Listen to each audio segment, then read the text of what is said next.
Okay, so if we're all set, I'm just gonna roll right into it. After the near victory but ultimate debacle of last week's session, which was just about 2 weeks ago in game time, They Who Cut the Threads has been poring over their various resources, their scrolls and texts, and their crystal ball, and their work friends and all that sort of thing, to try and figure out what is able to be done about Elidor Ruby Shadow loose in the time stream. And the rude crew who had invaded your home have been kind of sulking in the dungeons. And the four of you, of course, have been on your best behavior after the last minute screw up. And just kind of going about your training, gluing your impalement wounds together, whatever it is you've been up to. Finally got around to that. Finally got around to it. I might need that. I might need that backup liver when we fight the boss. So Could be important. But one day, your boss asks for you to all gather, incidentally, in the very room that was originally breached by the Rude crew. There's a big, cross-shaped bandage over the ceiling where the hole used to be. You're not sure if that actually does anything, because it looks like all the masonry was repaired, but it's there. And when you all show up, you see it looks like a bunch of other people are gathered. You see members of the Rude crew, you see a whole bunch of other crypt minions. You see your boss, of course, and you see some kind of large object which is currently covered by a big tarp. Get this there. Stream.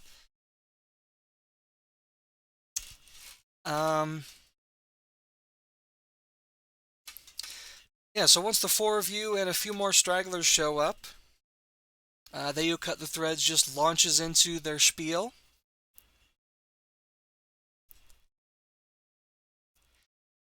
We have come up with a method of rectifying our current problem of a rogue wizard in the time stream.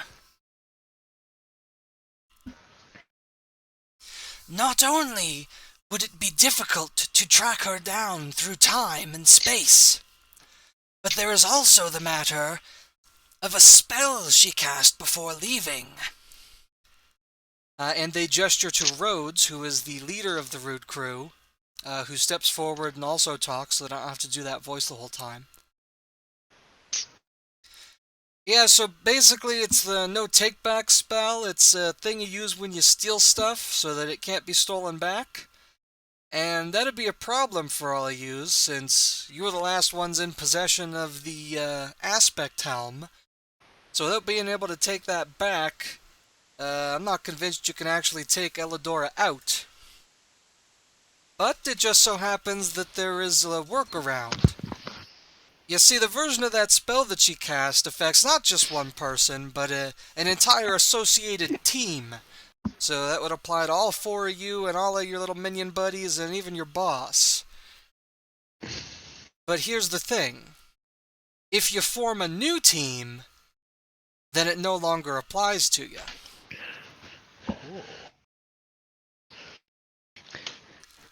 this sounds like a job for my cousin, the lawyer. Is it just the goon in a suit, but still with all the bandanas, the hat, the shades? Kind of, yes. Alright, perfect. I mean, lawyers are. Unfortunately, I'm not. Yeah, he's specifically one of those mob lawyers. Oh. So, in accordance with this information, you four will be temporarily renouncing your apprenticeships under me. And you will be joining with several members of the former Rude crew to form the new crew. And this group should be able to retrieve the aspect helm from Elidora. Ideally purging Then her soul from presumably it. one of us, Sorry, go ahead. and then presumably somebody here will then cast no takebacks on her.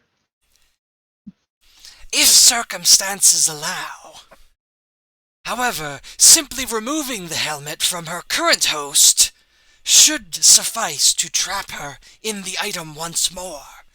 She would have to gather magical energy before taking over someone else, and that would give us time to enact additional precautions.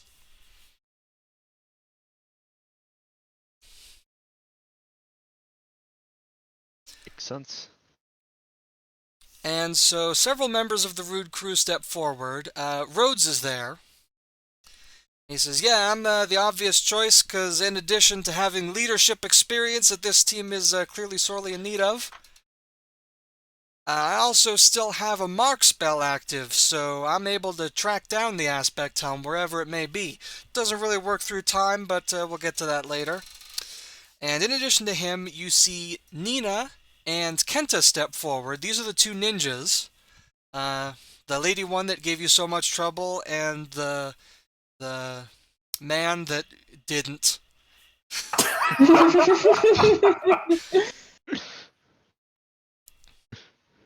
This is the guy who failed to cast the meteor spell? That's the He guy. succeeded at casting it. Yeah, it just didn't do well, anything. Except, I don't know, hit some kid on the surface, apparently. Oh, Failed to impress us with the meteor spell? He certainly failed to do that. And a fourth figure steps forward, quite tall, wearing a shadowy cloak, which he then casts off, revealing Lobo, the head of museum security. Wait, he's on our side? Apparently. why are you here? Why are the feds here? I ain't no fed no more, son. I ain't no nothing. Lost my job when you yahoos went and took that helm, and I'm fixin' to get a little revenge. Although, as it turns out, you're not necessarily the ones most deserving of it. So for today, we're on the same team. Seems legit. Seems legit.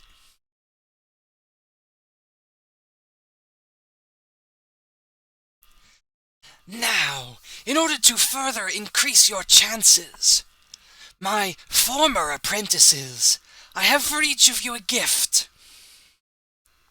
Oh. And they pull out a bag and start pulling items out of it and handing them out. For a moment, the goon is very excited because he thinks he's getting a magic sack to go with all of his other sacks. Oh yeah, by the way, can I bring a crossbow with me? Crossbow and some bolts. Sure, you can have a crossbow. Okay.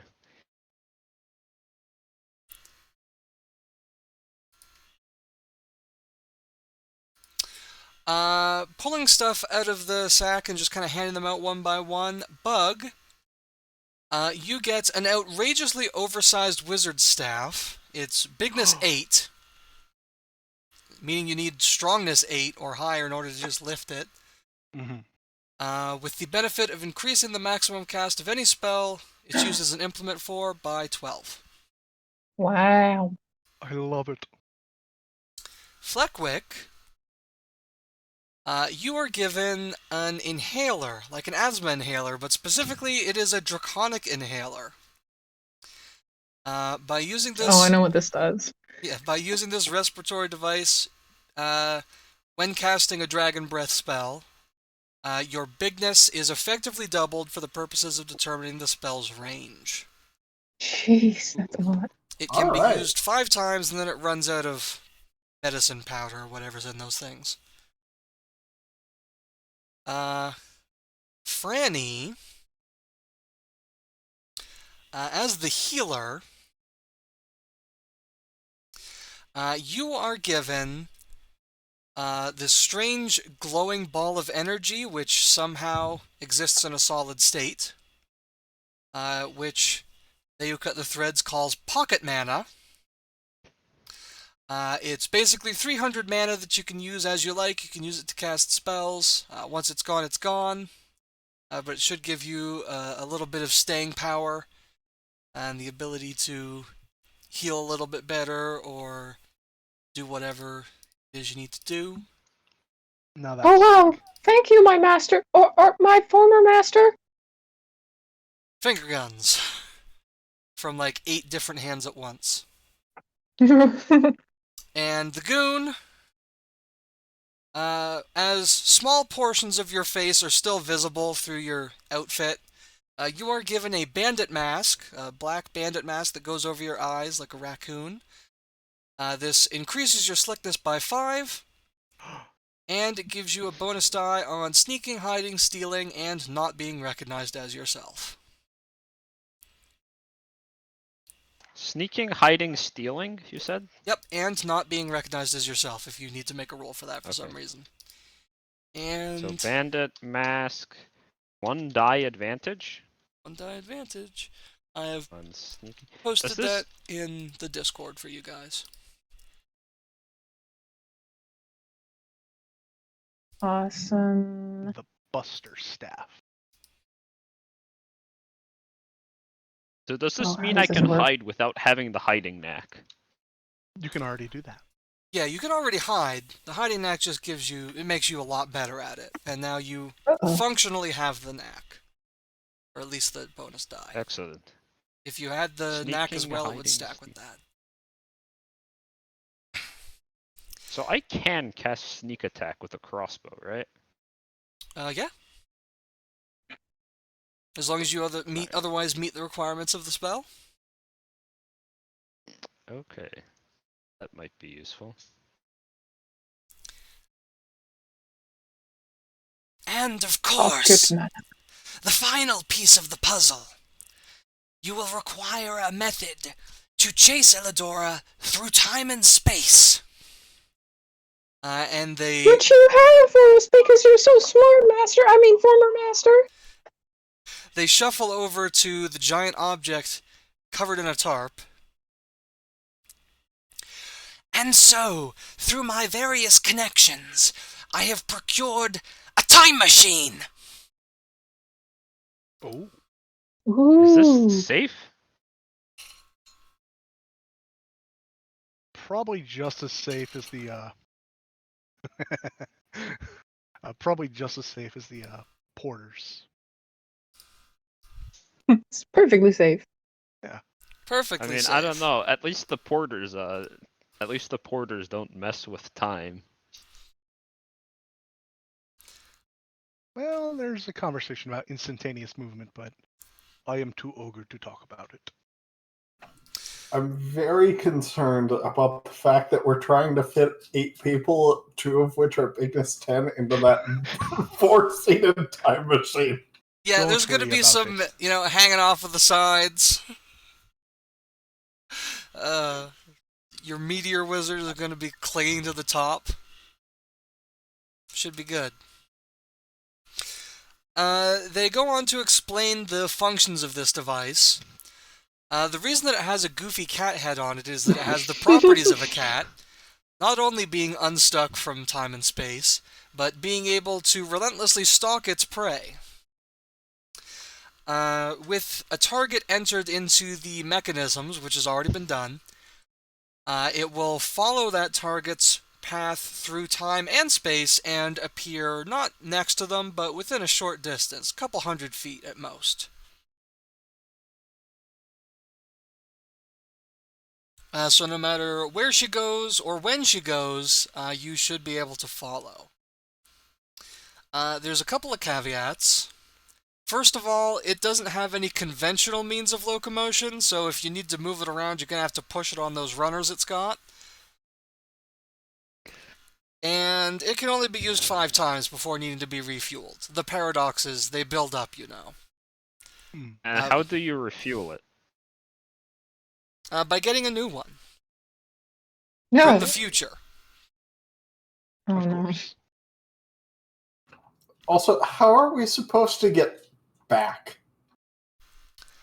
Don't run out of uses. There is We have also a 5 home uses for a function reason. which will take you back to where you started.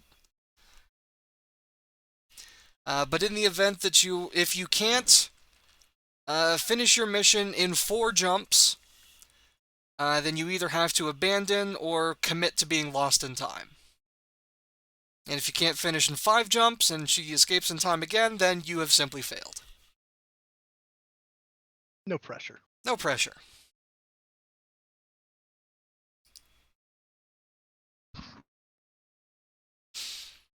Alright.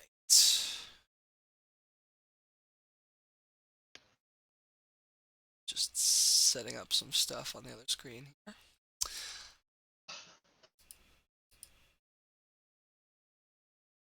So, were there any questions before departing on your suicide mission? Could we call it something else? No. Okay. I'm sure we're going to have to work things out on the way anyway. No point trying to ask questions about time travel now. Regarding the Buster staff, Hmm? if I used my action, could I hold it for another member of the party to let them benefit from the plus 12 max cast? I suppose so. Okay, good to know. Then I am happy. Alright. Does anyone else have the strongest? I don't think so. I don't think I so. am short by 1. The Goon is quite frail. I only have a strongness of 3, so... I now have a slickness of 15. Okay, so I will Nice. ask... ask the, he who cuts the threads. So, is our objective just to recover the... So, what would happen if we just, is our priority... Hang on, I'm having trouble facing this question. So presumably our priority is to just get the aspect helm off of her head, but how difficult would that be? And then our other objective is presumably, if that doesn't work, just shoot them until they stop being able to move, but that's probably not a priority, given that they're possessing someone currently.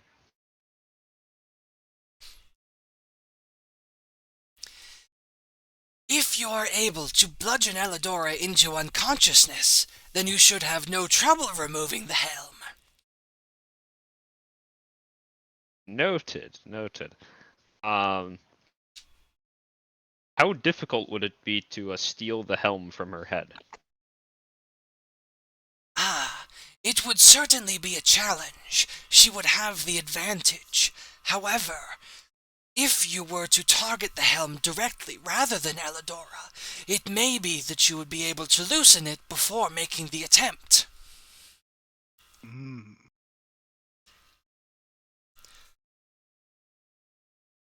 Interesting. Of Okay. course, that is simply my suggestion.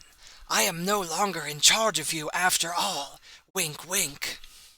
They have to say wink, wink because their white glowing eyes visible under their hood do not blink ever.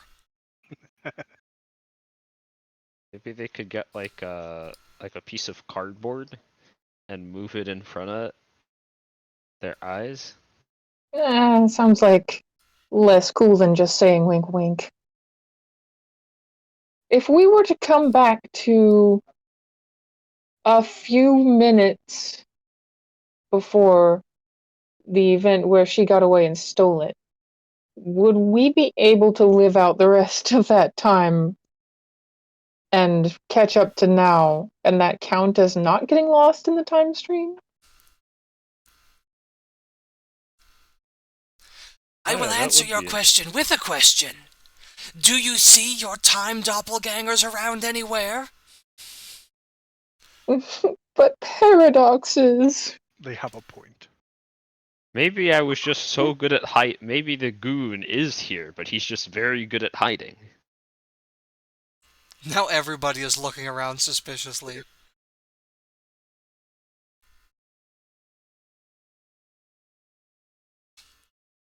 Probably not, though.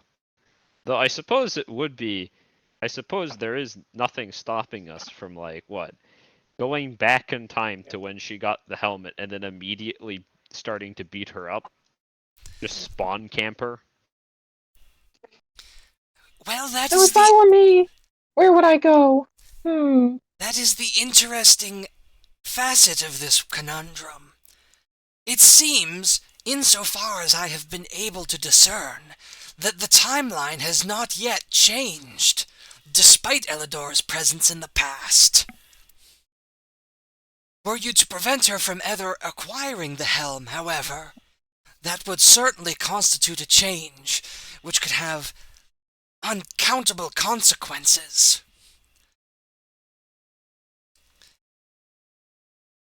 But it seems, based on my divinations, that this method holds the potential to maintain the timeline as it currently exists. Excellent. I can't wait to go back in time to track down Elidor Ruby Shadow and end up in the middle of a world war and change the timeline just trying to get it off of her head. Does uncountable consequences mean uncountable paradox wounds? And therefore death? That is certainly the most likely consequence. This is why I didn't start asking questions. Time, after all, is vast and sturdy. Time travelers are small and fragile. If something breaks, it will not be time itself. Now then, chop chop into the cat. I don't really get it, but I think we just have to hit her really hard. So let's do it. All right. Bug takes up the 2 seats in the back. Frannie takes up the 2 seats in the front. Yep.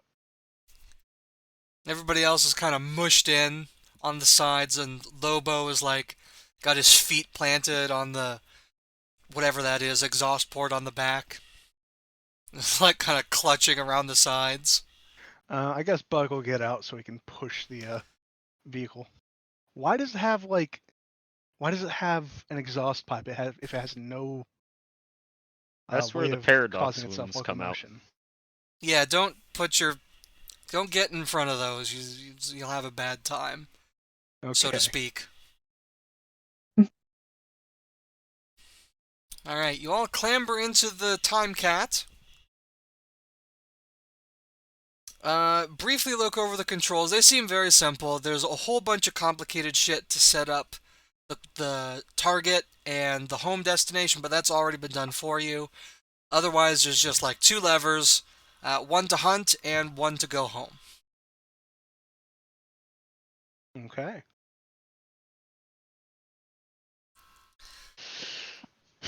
All right. All right.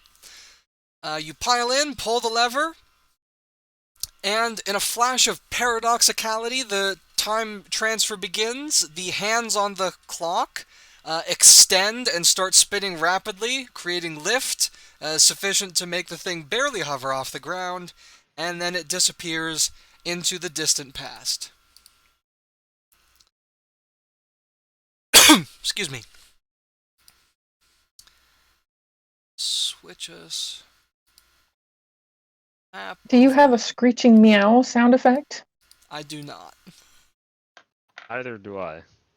I drew this afternoon. I didn't have time to queue up sound effects. I do, however, have this. Perfect. As well as... Probably both accurate. Time travel is not a comfortable thing.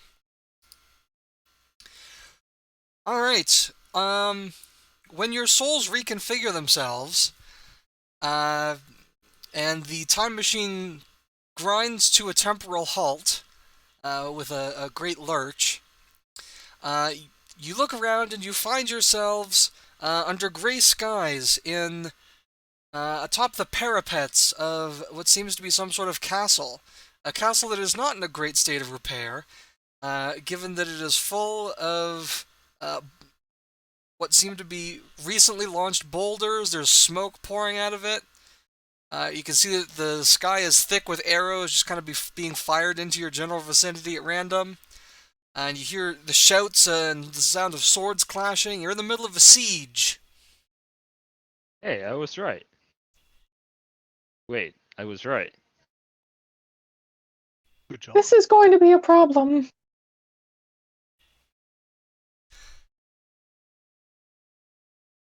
Well, I've got Does extra mana anybody for patching this up. recognize- Let's go! Does anybody recognize which significant historical event this is? I'm gonna say no. Rhodes kind of looks around for a little bit and then kind of seems to pinpoint something, and he just points off in a random direction. Across a second inner wall towards what's probably a courtyard. It says, over there, that's where I sense the aspect helm. And about that same time, you just hear a piercing scream coming from that exact direction, which just keeps Okay. going.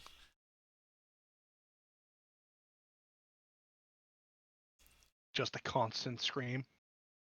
Just a constant Let's see, scream. So, All right. Thank you. Like that, but longer, yes. Okay. Alright. I should not. That's be what I giving would guess do if I we- were these people and I saw Elidora.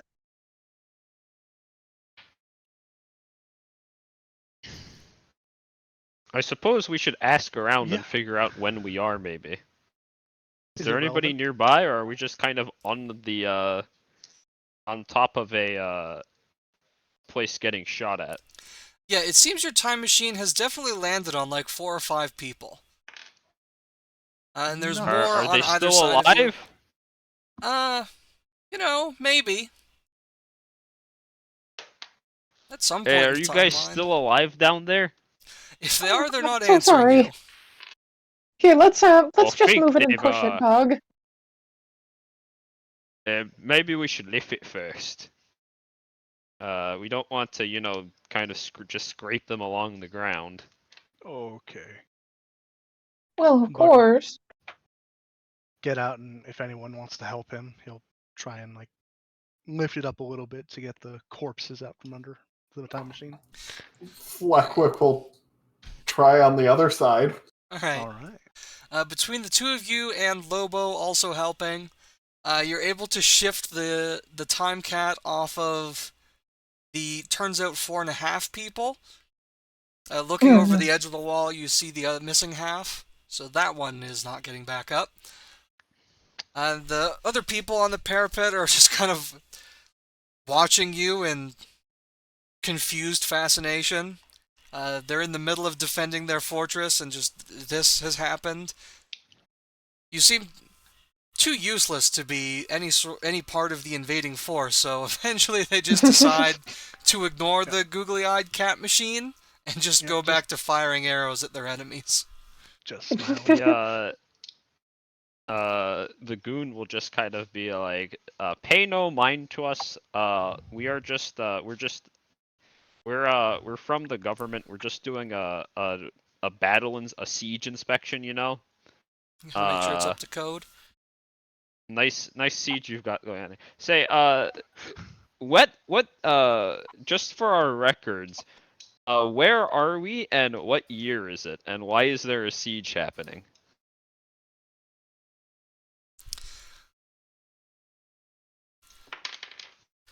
Why, it is the year 8! Okay. Ancient history. We are defending our noble fortress against the people who think that it is not the year 8, but in fact the year 12,003.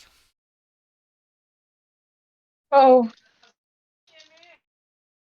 They simply refuse to recognize the fact that the creation of our grand fortress is worthy of restarting the count of years. Hmm. That guy then gets hit I by an see. arrow and falls off the wall. Oh, maybe Can we we, should just can we move check- on.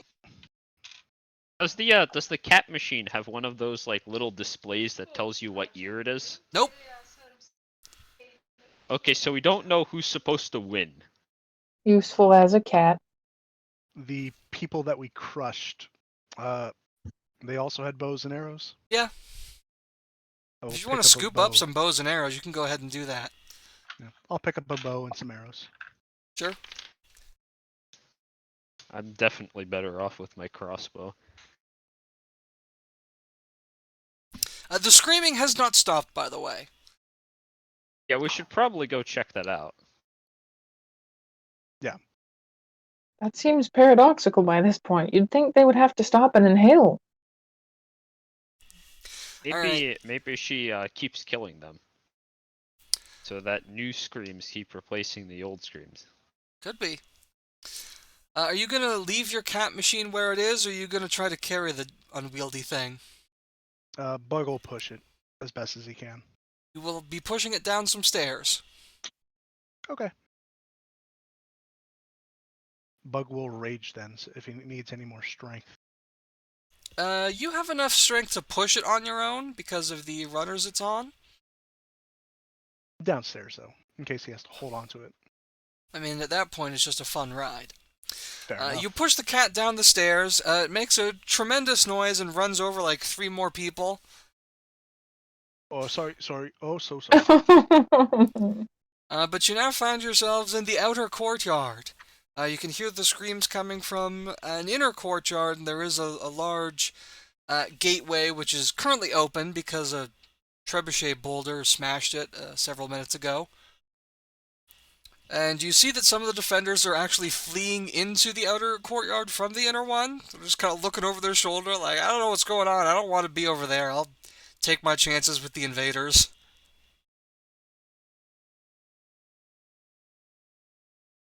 Alright, what you doing?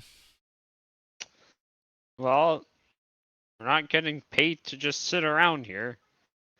I don't think we're getting paid at all, but we're definitely not paid to sit around here, so I guess we should approach the screaming. Seems like a good bet. Alright. You approach the screaming. Darting through the courtyard gate, you find Elidora Ruby Shadow in her new form. To be clear, Bung could best be described as an egg with a waistcoat and a dopey face. But with the benefits of the aspect helm, he is, of course, gigantic and ripped and handsome. With the aspect helm itself covering his head and changing rapidly between its 7 different configurations. I don't think the aspect helm is supposed to be doing that. It wasn't on the plaque, I think. I'm just scrolling up to find the... That's something new. Yeah. Facing off against Elidora is a guy who is definitely a wizard. You can tell because of his pointy hat. Both of his arms appear to have been ripped off and discarded nearby. Blood is Ooh. fountaining out of the wounds. And also, Elidora keeps poking him, and every time she pokes him, a little bit more of him turns to stone. Oh. Until finally, just as you emerge on the scene, the screaming stops, as the wizard turns all of the way into stone, and blessed silence, except for the sounds of battle and death, It's him! Oh. falls It's the over wizard the courtyard. from the museum! Wait, The armless wizard from the museum that was turned to stone. Oh. why is Bung the most intelligent member of the party? It's all relative. He has his good days. Sometimes we have ours. Bug is actually a very big fan of natural history. Bung is like heavy TF2. He's got at least a PhD. He's got at least 1 PhD. Bug just read all the plaques at the museum. Yeah. That's all. He had somebody read So- the plaques to him. When when Elladora says that she's making history, does that mean that if we stop her, we might cause a paradox? There might not be a Don't museum. think about it too hard. If you think about it, that's what causes the paradoxes. Yeah, that's the Or important. the paradox wounds on you. If we could just all agree that what happens with Ellador Ruby Shadow didn't really matter exactly what happened. You know, kind of like Superman canon. There's a bunch of different canons. It's all relative, right? All If relative. we stop everything from happening, then that part of the timeline just gets excised, and we get to pretend it never happened, right? I mean, we're gonna find out. As you guys are debating the nature of time travel in the courtyard gate, Elladora seems to hear you and turn around. We're just talking for like 5 minutes while Ellador is still torturing this man. Oh, how clever! It seems you found a way to follow me. I don't remember what voice I gave her. I'm just doing it. That's about right. But I'm afraid I can't have you interfering with my inevitable rise to glory as history's greatest historian. On guard! And then, as she is taking up a battle stance, Lobo shoots her. Nice. Can the Goon also shoot her and use a sneak attack as well? It's conflict time. It's fight time. Wait, can the Goon shoot her and do a sneak attack as well? Because Lobo kind of beat me to the punch, but I was going to shoot her immediately. Lobo is fast. I mean, you could have, but you guys spent a lot of time just standing around trying to figure out where you are and how time travel works. Maybe next time. Darn. We've got at least 3 more chances for you to try and get a sneak attack in. At least. So I don't know if you guys have the stream open, but I do have the initiative order listed there if you're curious. Nice. Damn. Oh, that's Lobo what that is. fast. I will be dramatically removing names as needed. Uh-oh. Yeah, Lobo's got like a speed of 25 or something. Or quickness. Yeah, Lobo's fast as He's shit. stupid fast. And he's also slick enough to shoot Elladora. Not a crit, just a regular hit, but still, that's 1 wound. At least approximately 13 more to go.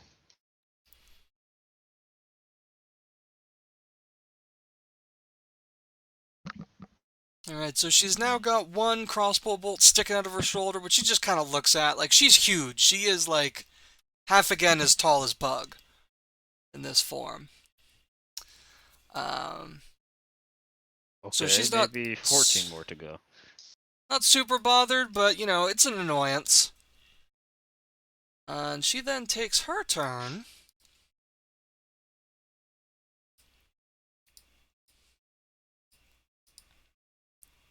Let's see here.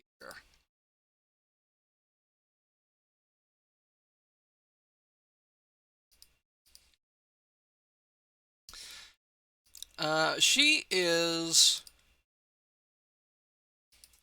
going to pick up one of the wizard's discarded arms and point it at your group and cast a spell. I'm just going to roll a random die to see who gets hit, since you guys are all kind of in a cluster. 5, so that'd be 1, 2, 3, 5. Rhodes Oh no.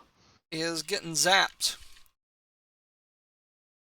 Wait, we can't have him die. He's important. Zap. Actual zap. Actual zap. Yeah. I mean, if you've got huge stats and extra dice, it's a pretty good spell. And I suppose it is quickness based, so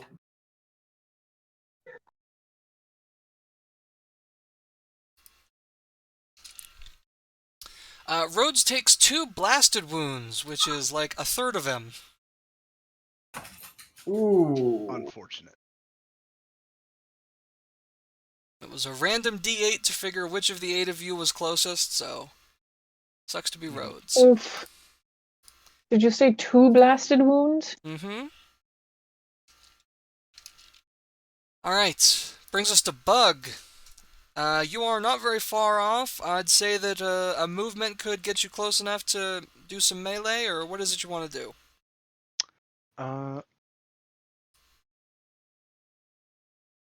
How not very far off? Like exactly 100 feet or like 50 feet away? Or Like less than that. The courtyard is not massive.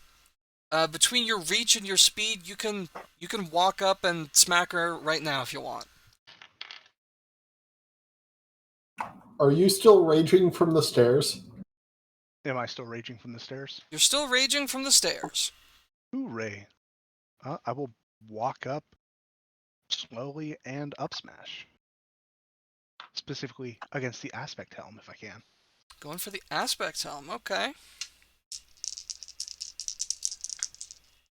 With me mighty axe. Roll. First roll is a 10, another 10, and a 1, so 20, 31. That is actually a miss. Oh, Between her stats and the fact that the helm is a smaller target, it was close, no. but that is going to be a miss. Okay. As she just quickly ducks her head back to avoid your wild swing. Okay, I probably can't shoot the helmet then. You can certainly try. Can always try.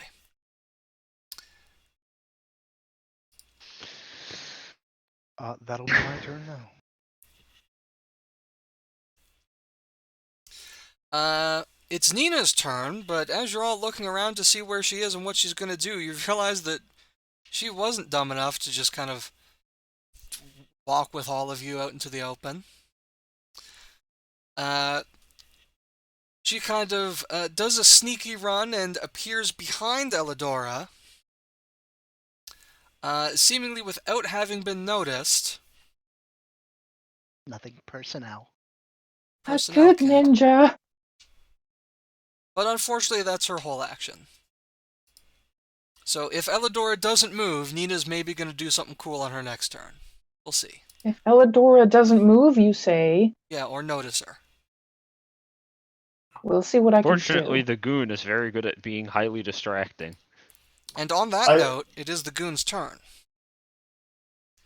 Alright, the Goon is going to flip off his baseball cap, swirl his hand around on top, just kind of like whirl his hand around on top of it, and then I need to check my maximum cast for summon squirrel. It was maximum cast 15. And I am going to spend 60 mana to summon 3 squirrels. Ooh. And they obey my commands, and I'm just going to summon 3 squirrels and throw them out. So that spends 60 mana and locks 60 mana as well. Alright. Good stuff. And Elidora I'm is... just the Goon is going to just shout, "Go forth, my minions, and hold down the neutral." Alright, Elidora is now surrounded by squirrels, who are menacingly advancing upon her. Somehow she doesn't manage to look intimidated. But that's 3 more bodies in the fight. Because that's what this fight needed more of. That's Yes. what this fight needed more of, for sure. Rhodes is up next, and he's going to move a little farther back so as not to get zapped a second time, and then start throwing knives. And he's got 2 dice. Ooh, that's a hit.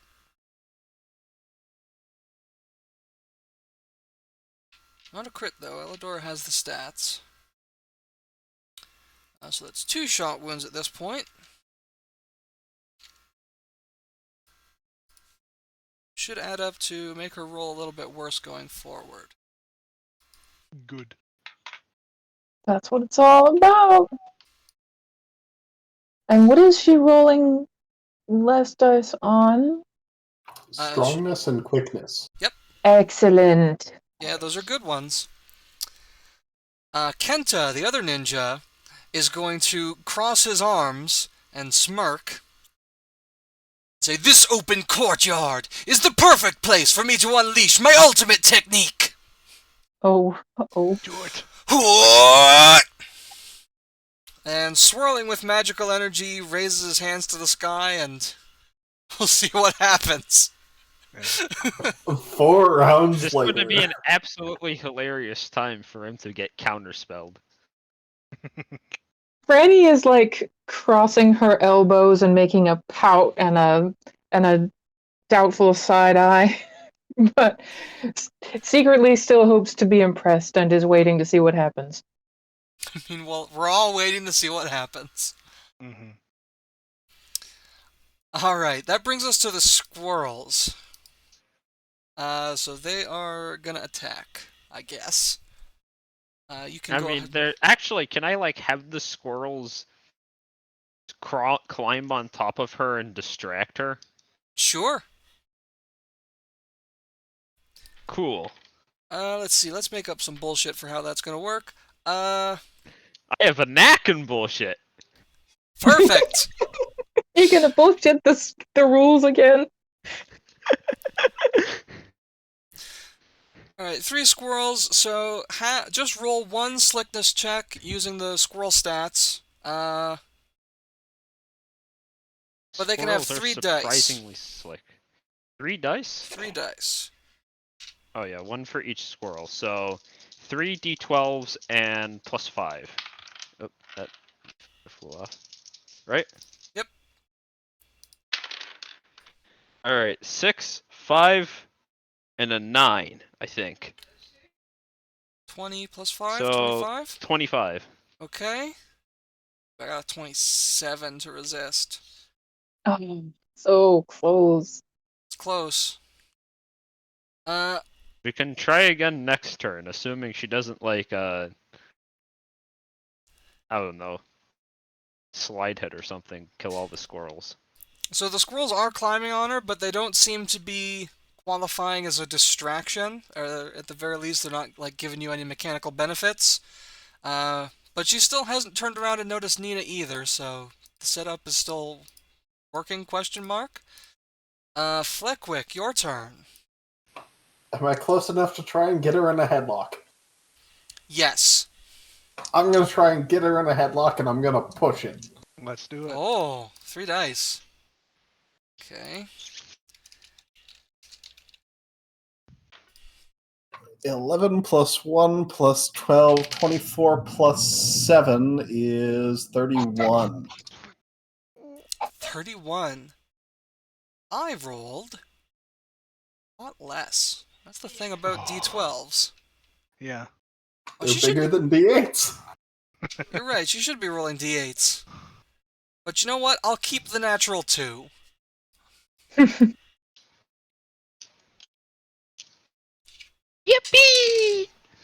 Okay, I rolled the D8 just to see, and it was a 3, so not a huge change.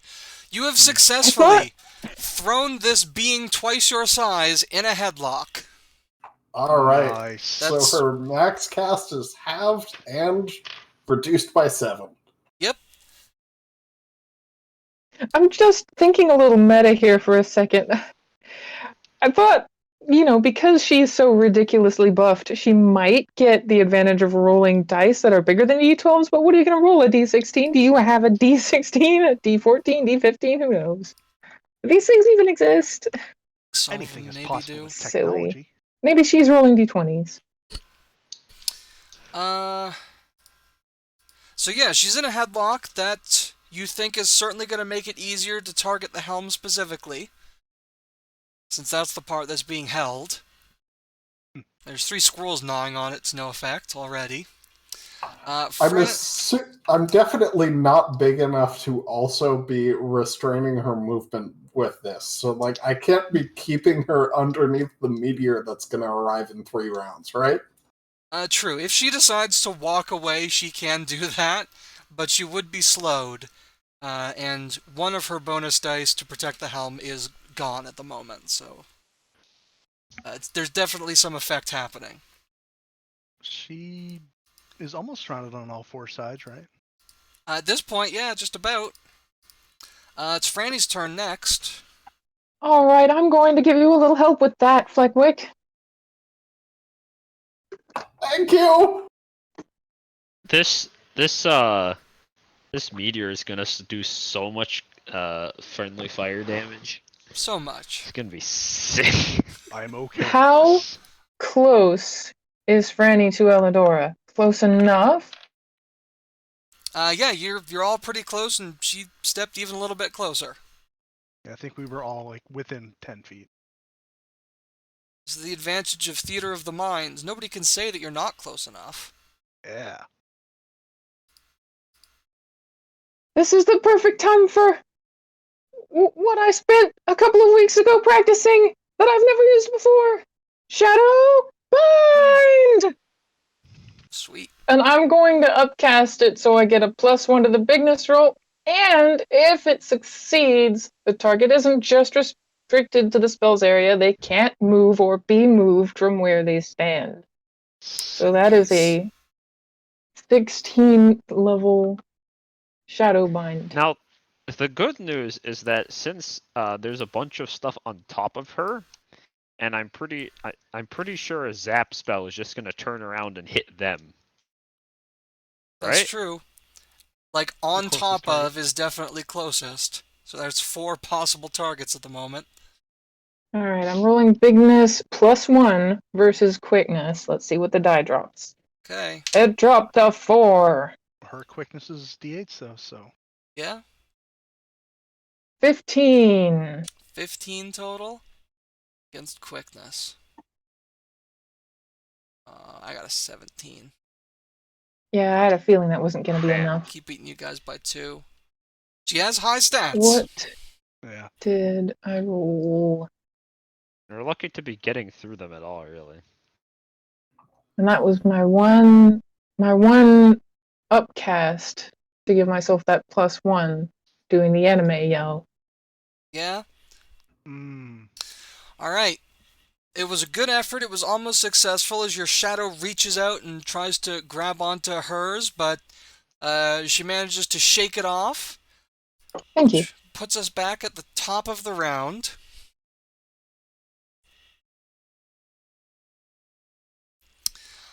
Alright, back to Lobo's turn. Seeing that you guys have gone to such efforts to keep her in place, but not having the context to know what Kent is trying to do, Lobo is also going to run forward and join in the headlockery. Just stay behind and keep shooting them. Yeah, but he thinks you guys have a plan of some kind, so he's trying to help. Team player, this guy. Are you sure? All right, okay. Start getting ready. At 5:29. But lacking a second die, it looks like that is going to fail. So although she's still headlocked by Fleckwick, she manages to shake the big wolf guy off. Man, she's hard to get. That And brings now us if to... she casts Zap, it's definitely going into me because I'm the only person who's got her in a headlock. No. You see, the squirrels, since the squirrels are smaller, their center of mass is closer to her. So actually, the Yes. squirrels are closest to her right now. Squirrels are also okay. The trouble with all of that is that that's not what she's doing. She is simply going to reach her hand out and tap you on the shoulder, Fleckwick. I need you to roll bigness against this spell of hers, whatever it may be. That's alright. Good luck. I'm debating pushing it just because I don't want to get turned into a statue. Oh no. But I'm not going to, so let's see how this goes. That's a 4 plus 6 for a 10. 10. Okay, she didn't need to spend all that extra mana then. But she did, so it's gone. This seems like an exceptionally stupid idea, though. Like, if you turn him into stone, now instead of something made of flesh headlocking you, you've got something made of stone headlocking you. That Oh, seems but that like just a counts as downgrade. clothes. She could just walk around with that. That's no problem. That doesn't make sense. Don't worry Okay, about it. Fleckwick, you take no wounds. However, as this is a crit, your quickness is reduced by 3. So my quickness is now 1. Yes. Solid. Wonder if something bad will happen if it reaches 0. Yeah. I wonder. You can feel your body just kind of stiffening and your skin getting harder as you slowly turn to stone. And you're like, oh, I don't want this to happen more. But it seems to stop at that point for now. I'm going to operate under the assumption that that is going to... Frannie, your quickness is 2, right?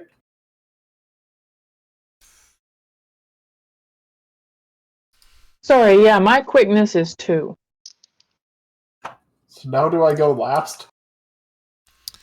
That does alter your position in the conflict order. So yes, you are going to be going last henceforth. Alright.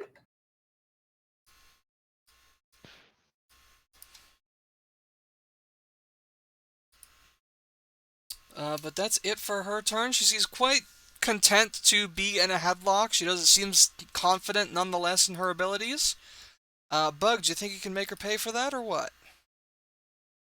I am. Does it look like Nina is still trying to be sneaky around this? Yeah, her turn hasn't come up yet, but she goes after you and she seems to be planning something. Does she look like I she's guess trying maybe to... try and hit Just- the helmet again now that she's got a penalty. Yeah. Is Nina like trying to sneak attack is what I'm looking for. Does she look like she's... If Elidor is aware of her? Elidor does not seem to have noticed her yet. Yeah, you don't know if Okay. Nina actually has the sneak attack spell, but yes, that seems to be her general vibe. Okay. I'll just go ahead and do the attacking thing. Attacking the aspect helm directly. Alright. Or... Yeah, aspect helm directly. Starting off with a 1, good stuff. An 11 to 12, and 34 total for the attack. 34. Yep. I am sub 30 because of that. Only 2 dice. Whew. Finally! That is a successful hit to the aspect helm. For What does that a even do? Let me check my notes. cut-up wound, if that matters. No wound applied to Elidora. But rather, you see the helm spark and short out. And although it's still doing its thing, still cycling through its various states, it no longer appears to be cycling through the cockroach form. And Which one is that? Target hygiene. Elidora in Bung's Hygiene. body becomes just significantly less hot.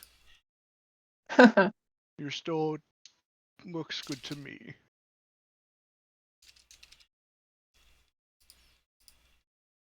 That is my turn. And a good turn it was.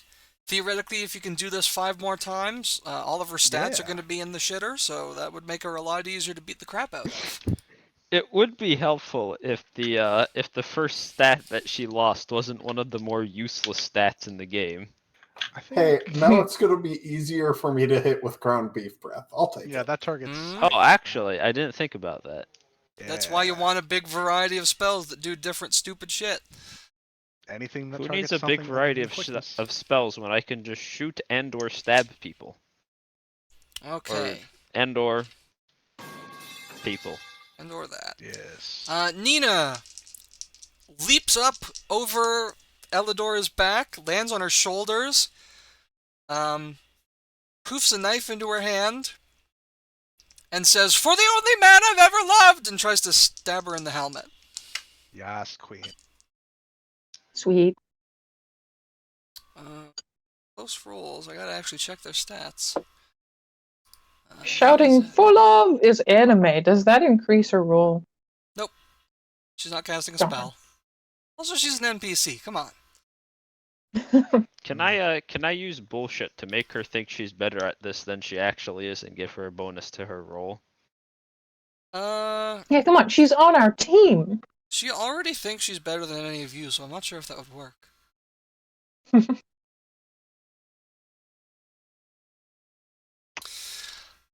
It looks like, yes, she did succeed. That is going to be another hit on the aspect helm, which once again sparks and shorts.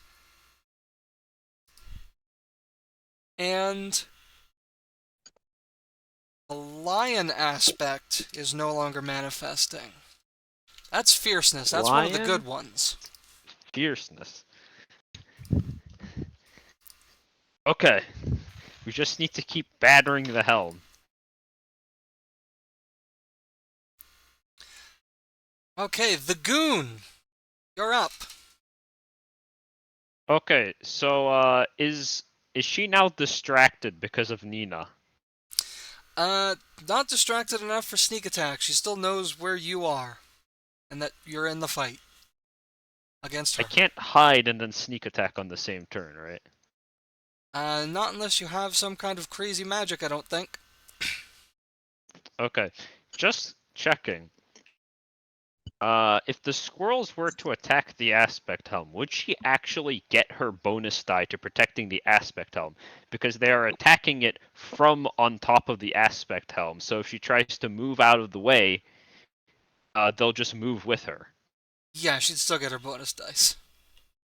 Okay. That's what the headlock's for, though.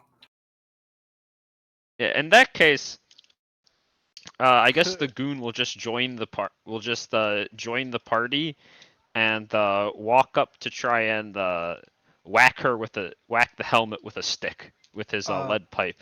Could the goon delay his turn and wait for his squirrels to try and distract? Actually, yes. The goon will do that. Okay, sure. So a temporary delay.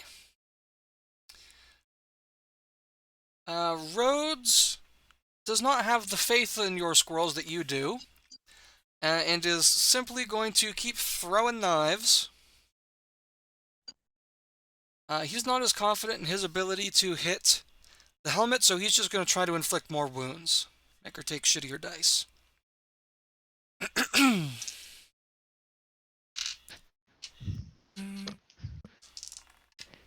Oof. Doesn't seem. Crit. Does she have any defensive knacks? It seems like she's going exclusively off of quickness. Which means that each one of these shot wounds, and now I guess an impaled wound, is a minus to AC. Yep. So that's convenient. Okay, yeah. Still has big bonuses. Yeah. I didn't put that one on quick look up. Damn you, past LSN, you lazy shit. The Two goon should dice, be strongest well quickness. acquainted with it, though. Impaled. Let's see. Yeah, Takes that's 5 days to cure. 2 die penalty to strongness and quickness. That's D4s. So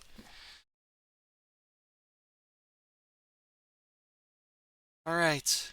Kenta is maybe not aware of any sort of squirrel plan that is currently in motion, only his own thing. Foolish fool! Your fate is sealed now! And then he just pulls out a knife and starts swinging away in the meantime, I guess. Oh no. Goodbye, squirrels. Sorry. I told you it's going to be 4 rounds later before it hits. Yeah. I forgot about the meteor. No,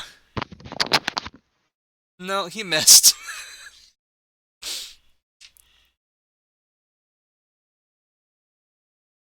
God damn it, Looks Kenta, cool you missing useless though, so little... it's okay.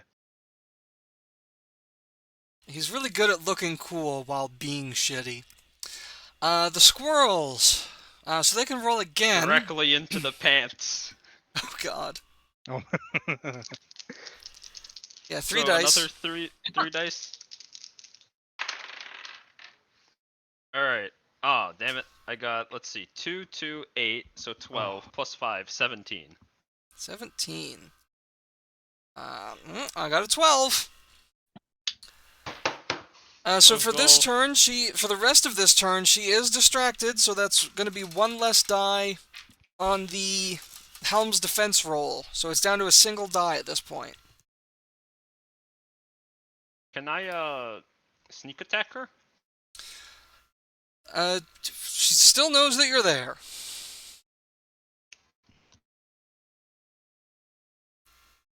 In that case, the Goon is going to now move up and make a normal attack against the helm. Against the Helm, okay. Does the helm know he's there? Yes. Dang. This hat is smart, ain't it? Alright. Let's see. Gonna roll 2 of my 3 dice. I'm having trouble picking which, though. It's important to pick the right one. Okay. 7, 6, 13, plus my 15 slickness from the bandit mask, which is probably not all that visible beneath the sunglasses, but it still works. Still works. A total of 28. 28. Nice. Not quite a crit, but it is still a hit. Oh, Excellent. Okay. I'd like to see one of those bad dudes do that.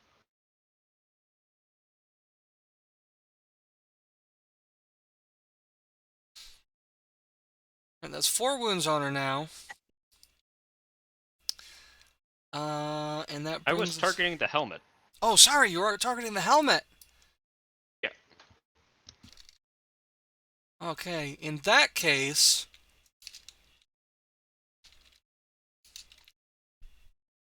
once again, some damage is done to the helmet, and the crow aspect is no longer appearing. That's slickness, which is what she was using to resist the squirrel distraction. Yeah. hee. Okay, that's half of the helm down. Frannie, previous attempt at a bind didn't work. Everyone else is just kind of smacking her in the head. What is it that you would like to do? I'm going to take a look at Fleckwick, who has been tapped with some kind of magical bullshittery. Is he taking wounds? No, hasn't taken... Well, a strained The- wound, but you can't fix that. He's just under some effect that turns him to stone without taking wounds. Yep. I can't fix that. I need it to be wounds.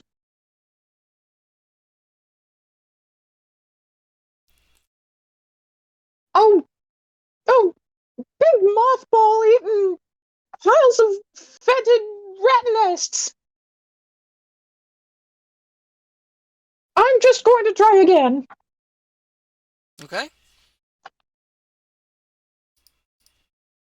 I will still upcast to try and hold her pinned to the spot with my shadow. I rolled another 4, so this time I've got a 14. A 14. Oh yeah, I do get some mana back from my focus. Not much, though. Alright, I also regenerated mana at the start of this turn. Oh wait, no I didn't, because all my mana is mana locked. That's closer, but not close enough. I'm afraid that once again she manages to evade the shadow. So next turn, since the squirrels just last until the end of the until the end of the turn. Next turn, can the goon like tell everybody to just wait until after the squirrels can go for her pants again to do their thing?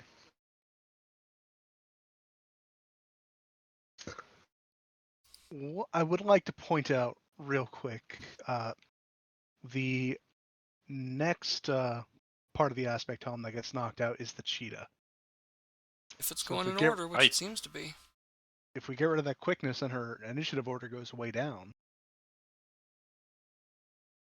You know. I mean, the only person that moves before her is Lobo. So I guess the goon is going to shout to Lobo, just like, go for the helmet. Should be Fleckwick's turn. What am first. I, chopped liver? Yeah. Well, Fleckwick's got fists. Yeah, That's it is true. Fleckwick's turn. Anybody Very who... slow. I was fists. thinking, I wasn't ignoring Fleckwick. I was thinking about next turn, Yeah. specifically. So A couple of questions here. Sure. First off, can I let someone out of a headlock and do other things? Yes. Okay. Keeping her in a headlock does not seem conducive to my long-term prospects. it doesn't matter if Thank it's you. conducive to your long-term prospects. What matters is what's conducive to he who cuts the thread's long-term prospects. Look, we're lost in time right now. What are No, they we gonna aren't. do to us? We aren't lost in time. We still have 4 uses left of the cat. The other question that I had was, can I get both the aspect helm and Elidora with ground beef breath? If you're hitting Elidora, then you're not specifically targeting the helm. That's Okay. just a weird mechanical thing, I guess. I kind of figured that would be the case, but figured I'd check. That's worth asking. I think that because of that, what I'm going to do is I'm going to try and punch the helm before letting go of the Moving away. headlock and moving away. Okay.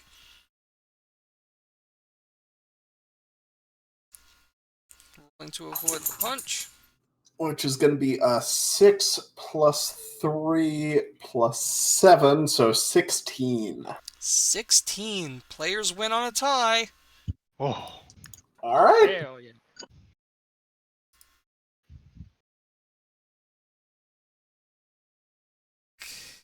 Okay.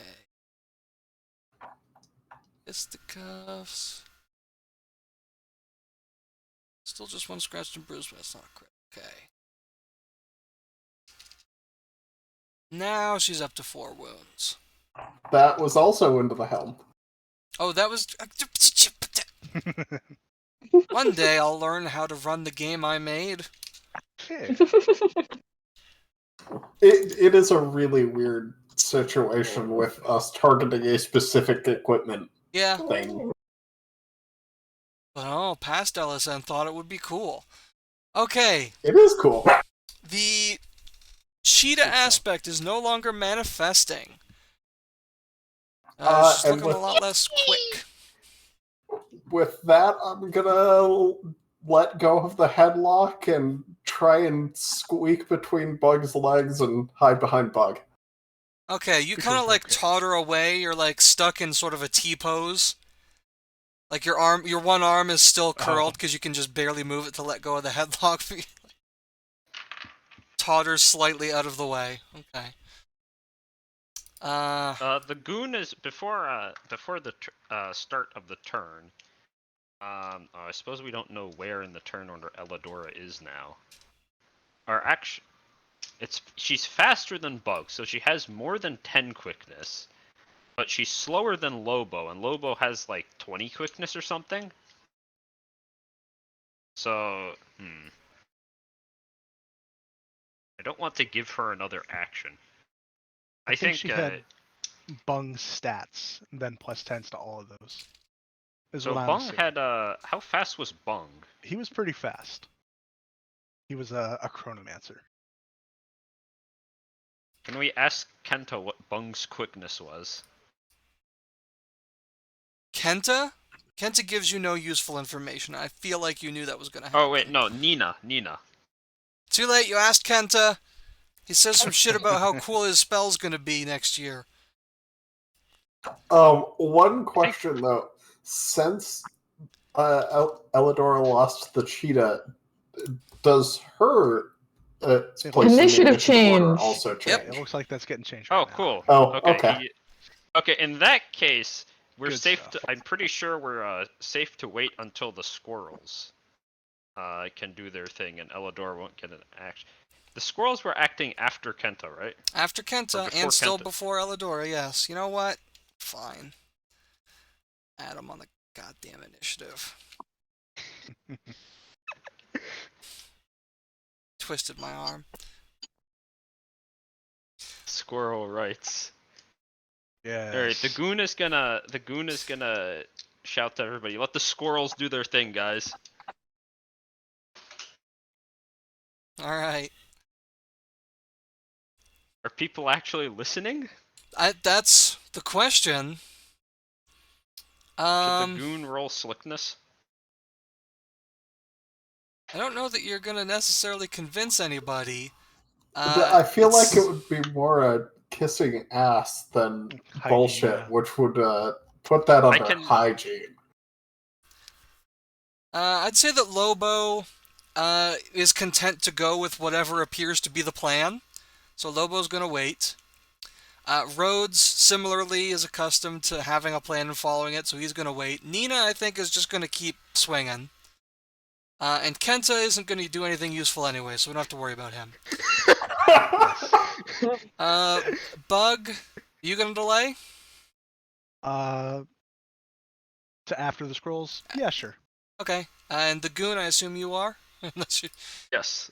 just wanted to go before everyone else, you tricked them. It was bullshit after all. Okay, so Nina's just going to take her swing. And she is still going to go for the helm, because that seems to be working.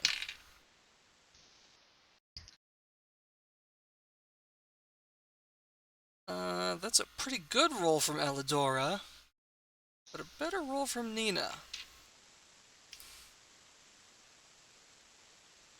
So, Elidora takes a wound before the GM remembers how the game works, and instead the helmet takes it.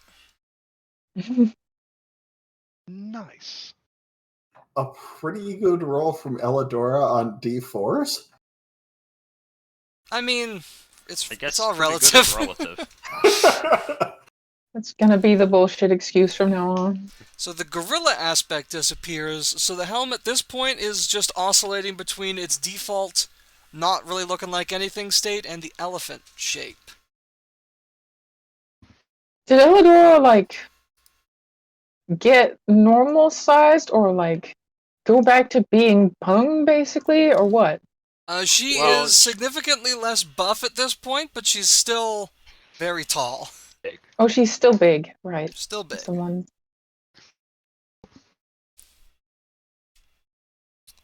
Okay, and then the squirrels can go, trying again to roll for distraction. The goon commands the squirrels. Squirrels, demonstrate to the chronomancer the power of SIMP.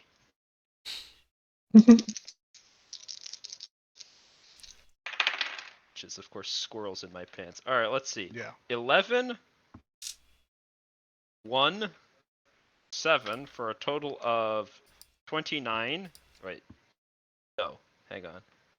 19 plus 5 is 24. Oof. Okay, she rolled much less good, so that helmet's still gonna be sitting with the penalty die. Oh, hold on, I forgot that she's got... Okay, it didn't matter. She's no longer in a headlock, so she should have rolled one extra die, but it was a 1, so it doesn't matter. Okay. So the squirrels are still maintaining their effect.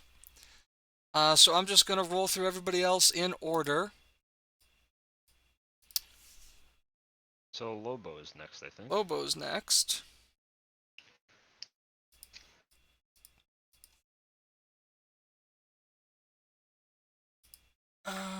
And he's going to try to shoot. Oh, yikes.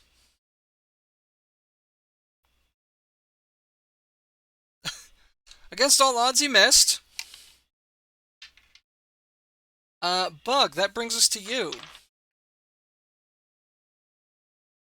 All right. I think just attacking the aspect helm is the most important thing, right?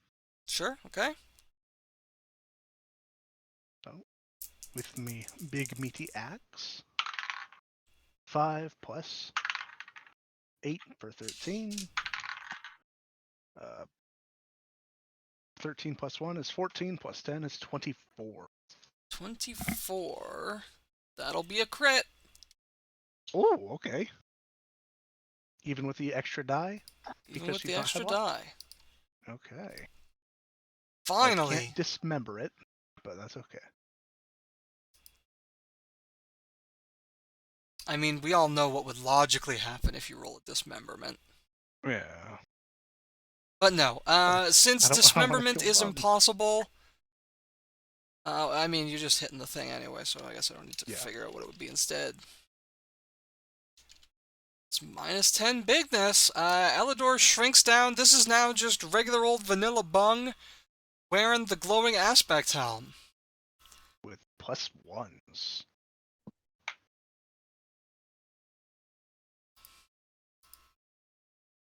Okay. Which is it now? Is it? I can't tell. Is it Elidora? Is it Bung? Where is Elidora? Is the helmet off, or is it in its default state? It's in its default state. It's still on. But Gotta it's... whack it one more time. Yeah, okay. And yeah, as the Goon, you're up. Do it, the Goon, do it!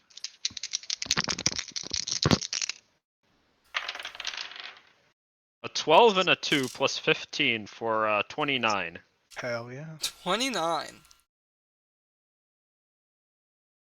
More big numbers. Of course, targeting the helmet. Of course, targeting the helmet. But Okay, now it's Elidora time. is going to declare, I think not!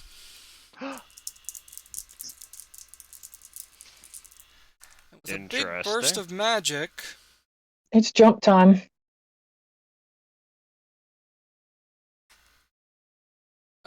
she moves faster than you've seen her move before.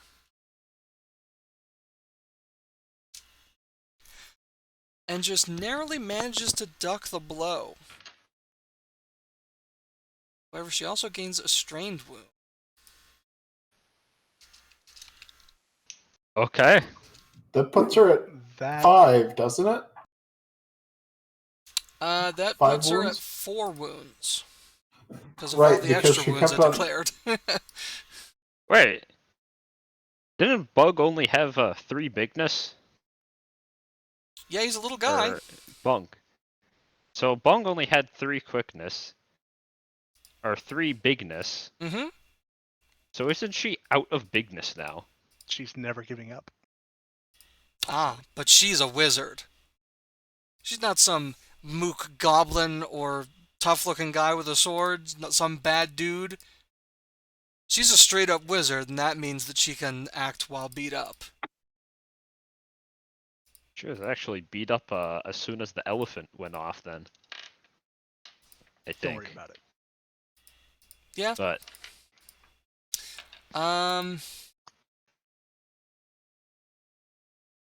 brings us to Kenta, who fucking rolled a 1. God damn this guy.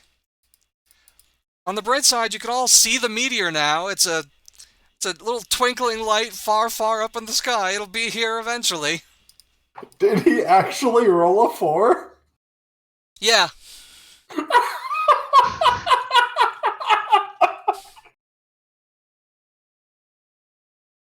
Well, hopefully she doesn't do anything before then. Oh, she's doing something Yeah. before then. I Damn. think it's gonna arrive after the fight is over. It's gonna hit the rest of us. Now, I guess just bug at this considering we point. have an hour left, and I'm sure that LSN has some kind of twist planned, or is going to improvise some kind of twist, everybody suddenly taking a bunch of damage might not. Nuking everybody currently in the area might not be that bad. It's one battered wound. It Unless is. How much Santa you've cast it. upcast it a bunch of He's times. really good at this spell. Though there is a pretty solid chance that this might just kill Bung outright. Elidora raises her hands in the air. Wasn't Rhodes holding as well? Oh, he was. I forgot him. Well, let's see if she needs to push it again. Can she even? If she pushed it, then she has a strain wound. Isn't she down to D0s? You can't have D0s. D4 is as low as it gets. Ah.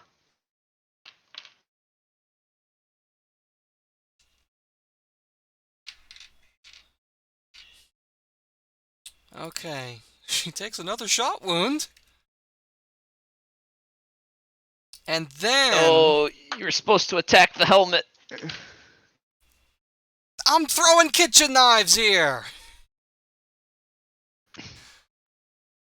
Then she raises her hands to the sky and vanishes from the time stream. No! Damn it! I We wonder almost had her. how we'll find her when we find her again. Back to the cat, everybody! Don't let her get away! My So much for this poor castle. Oh my god. Well, I'm sure that history will play out normally here.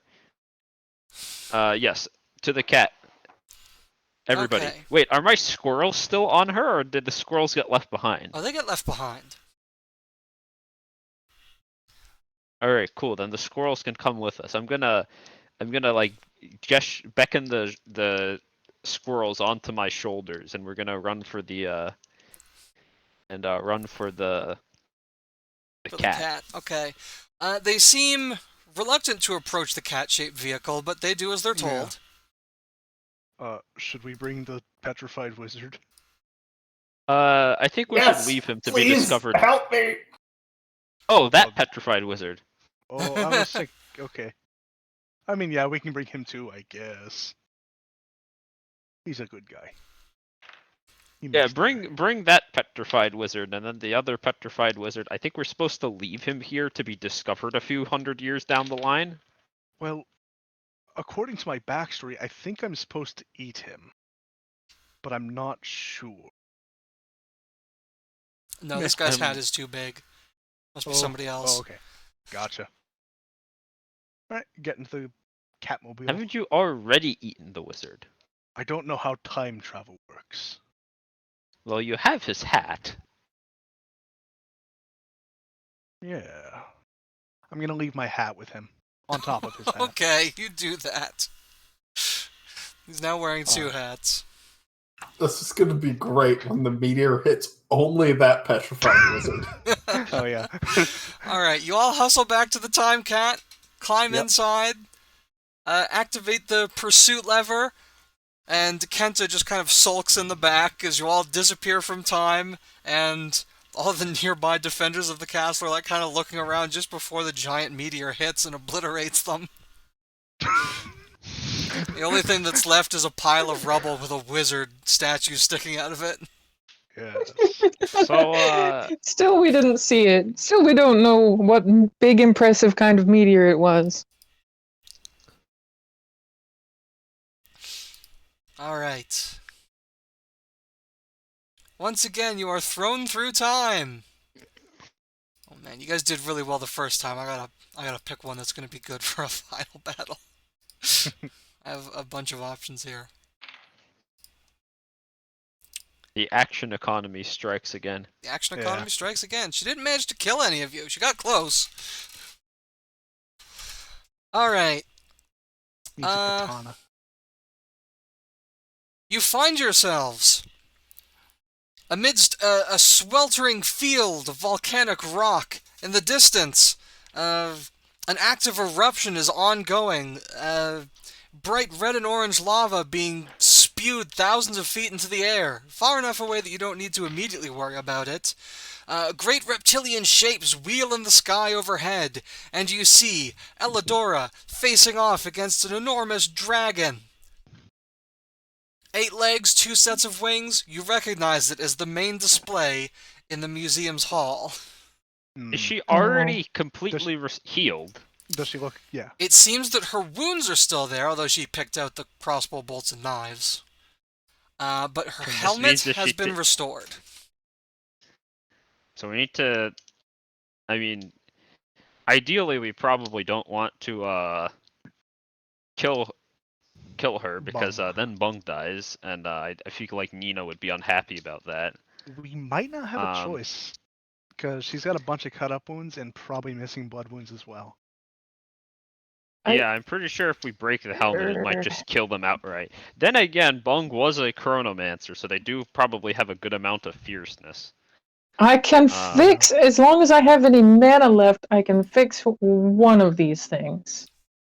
Cut up or missing blood. Fix them after we break the helmet, I guess. Once of course, the Bung Goon is ours, hopefully, then I could spare his life. The Goon is not particularly affected by the heat, because the Goon is half 40% dolomite. You see that the dragon is kind of dragging its limbs, as it is already like more than 50% turned to stone. But it's still fighting and snapping away at Elidora as she darts just out of the way of its attacks and its fire breath. This lady really just has one gimmick, and it's turning people into rocks. It's a pretty good gimmick! Yeah, until you have to fight something that's already made out of rocks. Then you just turn it into more rocks. She has other stuff. Won't that just make it stronger? She can just go back in time to before they were carved, kill their Geppetto, and then they never get made. Then she wins. Anyways, Elidora is kind of wrapped up in the dragon fight, and there's enough noise from the volcano and the dragons wheeling overhead that she hasn't noticed you immediately. I kind of want to try and sneak up and concuss her.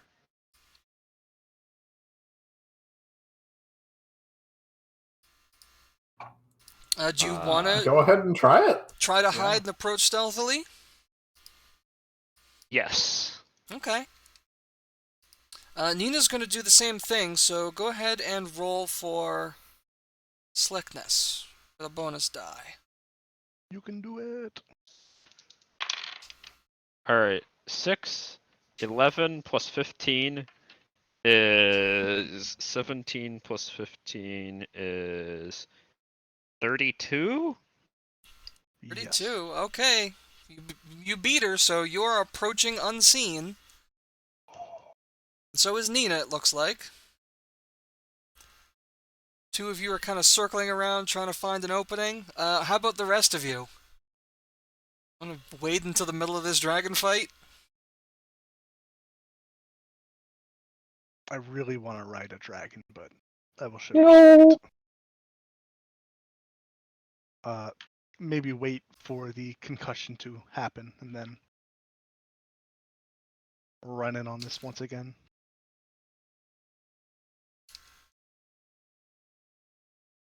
Right. Is there anybody who is... The only people who actually try to get a melee are the Goon, Nina, Bug, and myself, aren't they? Yeah, I'm not so happy in melee. I suppose Kenta gets there eventually, but I highly doubt that Kenta is strong enough to carry me. I mean, he's not doing anything else. He can drag you. Seriously, he's not doing anything else. He used a lot of mana. Would 12 more levels on your Shadow Mind help at all? 12 more levels. I would be able to add a couple of dice to the roll because I can use two more upcasts of the +1. Okay.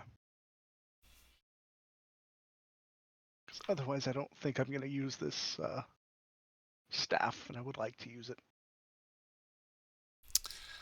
So as the two of you approach stealthily, trying to get a first shot in before everybody else joins the combat, the dragon is going to go ahead and breathe some fire, as dragons do. So the Goon and Nina and Elidora all need to roll quickness to avoid fire breath. Can I parry this? Yes. This is a quickness roll. Alright, let's see. 12, 3, and then the slickness of 15 for a round 30.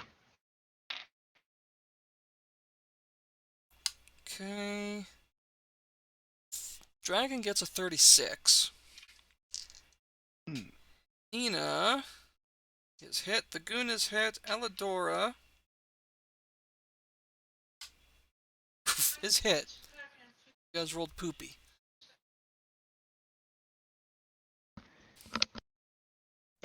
Wait, is this a separate conflict? Did Yes, we? sorry, this is a separate conflict. You guys can go ahead and roll for your improvements for the previous one. I even cast a Hooray! spell. I should have brought that up before. I can summoned improve. my squirrels, so let's see. Using I need to check. Spend total mana. Let's see, I didn't run out of mana. I can't increase my chance. You get to Guess choose I'll, one of the things that qualify, right? roll another d12 for maximum for mana pool. I get a 7. So now have 34 mana, 134 mana.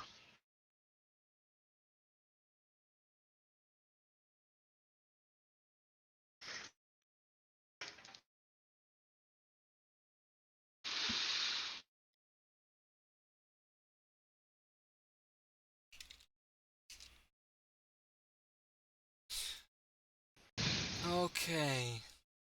So the Goon, Nina, and also Elidora take 3 burned wounds. Ooh. Oof. Oh, hot, hot, hot, hot, hot, hot.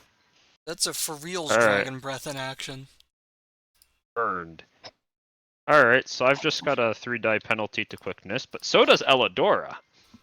I mean, she was already bottomed out. There's no skin off her helm. That's just not fair. I feel like more die penalties should do something. Well, it's not like I was using quickness for anything anyway. Well, that happened. I guess that probably kills my squirrels as well, unless they're Oh, were like they with safe you? under my jacket. Yeah, they were. The Goon is carrying the squirrels in like under his jacket or in a sack or something. So Well, that they you don't were give away his carrying them. position. They are very dead. All right, we're gonna have to summon those again, I guess. Well, at Gonna least have I'm to. not mana locked anymore. Yeah, at least there's that. Yeah, so that happened, and it sucks, but Elidora still didn't turn around and notice you. She is going to counter on the dragon. And dragon is going to lose some more quickness. It seems to be struggling to avoid her at this point. It's like 2/3 stone. 30-foot long dragon here. She's been fighting it for a while, you guess. Yeah. And then, Nina and the Goon, you can go ahead and launch your sneak attacks against Elidora. So go ahead. Alright, so I've got enough mana to upcast sneak attack to level 10. Or do I actually want to upcast sneak attack to level 10? And I'm not sure if I want to give her an additional missing blood wound. Because that gets closer to killing her. So Don't worry about it. It's okay. I got this. In that case, I'm just going to upcast it to level 8. And I don't think I'm gonna be able to summon any. Actually, I kind of want to summon squirrels. If I'm a few mana short. I'll have to summon one less squirrel this time, I guess.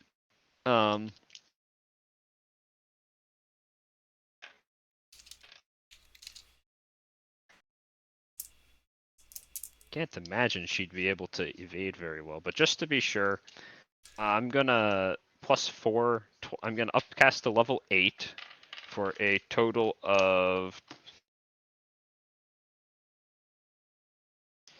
52 mana. 2 mana. Have we regenerated?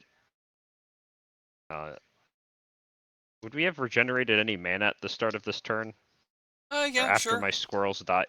After my squirrels died, I don't think I would have regenerated any mana yet, right? You had about a minute out of a conflict, so you would have regenerated equal to your focus. Yeah, but I still had the squirrels mana locking me then, so I guess not. Hmm. Yeah, you can't regen if you're mana locked. Or can't So regen yeah, above your I'm mana. gonna take a +2 attack bonus to the attack, and I'm going to attack Elidora because I want to concuss her. Okay. So 9, 18 +2 +5, so 35. Yeah, that's a crit. A natural crit? Yeah, it's a natural crit. Okay, so she gets concussed and she still gets a missing blood wound.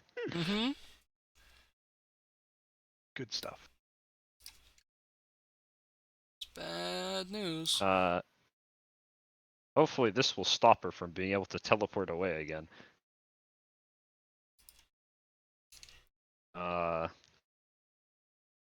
So concussed is quickness, slickness, fierceness, and an extra 2d8 mana each time you cast a spell. Mm-hmm.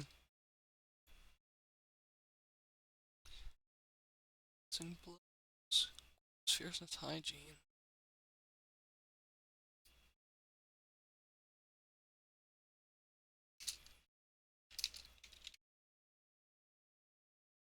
She's got a lot of penalties at this point. But she notices you now.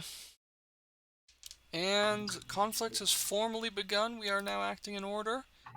What did Nina manage to do? Nina hit the helm. So Get rid of the hygiene again? once again, the cockroach aspect is gone. Okay. Okay. Lobo, opening up. He knows that she's got lots of dice on her helmet and nobody's distracting her or holding her down at this time, so he's just going to go for a regular shot.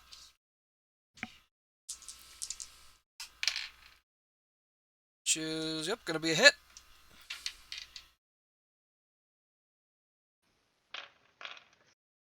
So, she's shot again.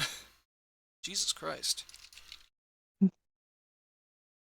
5, 6, 7, 8, 10, 11 wounds on her.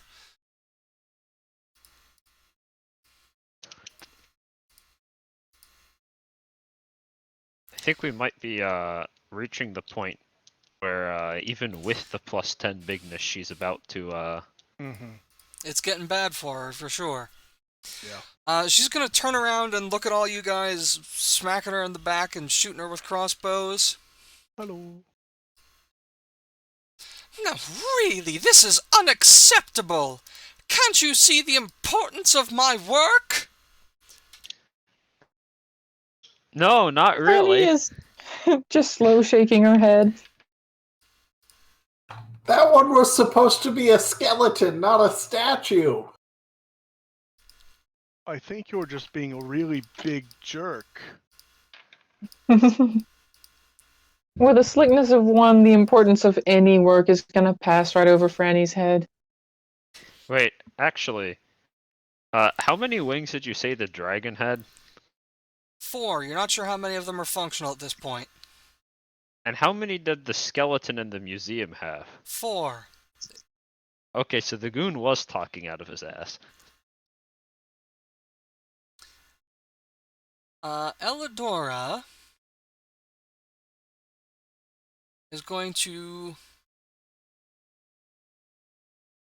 vanish from where she currently is. How much mana does she have? A lot. What? A lot. Also, it wasn't necessarily the same amount of time that you experienced as what she experienced. Although she still has all her wounds, except she converted the shot wounds. She's also been spending a bunch of it petrifying that dragon. It's true. You don't know how much that spell costs. She has a lot of mana. She's a powerful wizard. Pretty sure petrify is on the playtest. Nope, it's a new spell. It's going to be released with this adventure when it's done. Ooh. Plus, she's probably got some good Epic. focus as well. Let's see. The spell's called Fossilize, by the way. Yeah. Because, of course, it's got to be something weird. And as she teleports behind Bug, Oh no. it's going to be Fierceness v Bigness. My bigness? Or Bigness.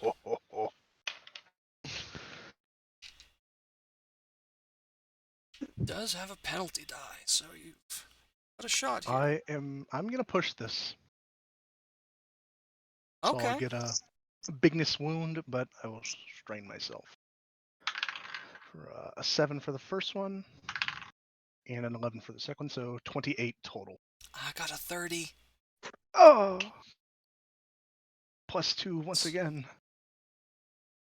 But it's not a Pain. crit, so it does a lot less on a crit. Or when That's it's not okay. a crit, rather. So you're only going to lose 4 points of bigness. Oh, That's no. more than I lost on a crit. I thought it Yeah. was quickness. Or sorry, quickness, you're right, sorry. Okay. Misspoke. Yeah. She must have upcast it then. On a crit, it's a d4. On a regular hit, it's a 1 that you lose. But also there's her upcast applied. Upcast bonuses, yeah. She's getting tired of us. She is. Are we gonna get like everybody's stats in that when you release this adventures? When it's released, yeah. Awesome. Bug moves down the line. And also, Elidora is now next to your time machine. Or near your time machine, whereas... She did an action, she already did her action. The Goon and Nina are now facing down the dragon. Good luck. You've got that. And the dragon is going. Wait. Can the goon try and talk down the dragon? You have about 5 seconds to do that. You can Wait, bullshit it. We're not your enemy. She is. We're trying to kill her. And we don't care about killing you particularly. The dragon attacks You have Aren't no you reason to attack half-dragon? us. So this is a quickness, or I guess in your case a slickness roll to avoid Mr. the Goon. I guess that didn't work. Nope. It did have some effect, though. He was going to roll randomly to see who he attacked, but you were talking, so now it's you for sure. 9 plus Making the 12 most plus noise. 15 is 9 plus 12 plus 15. That's 21 plus 15. So 36. 36. It's close, but you managed to avoid getting bit by the dragon. just a dumb Let's animal. It go. doesn't have necks.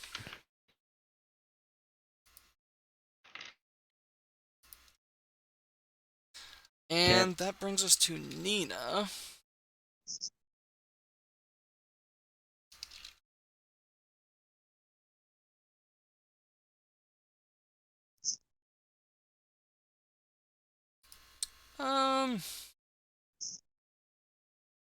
Doesn't really want to be fighting the dragon.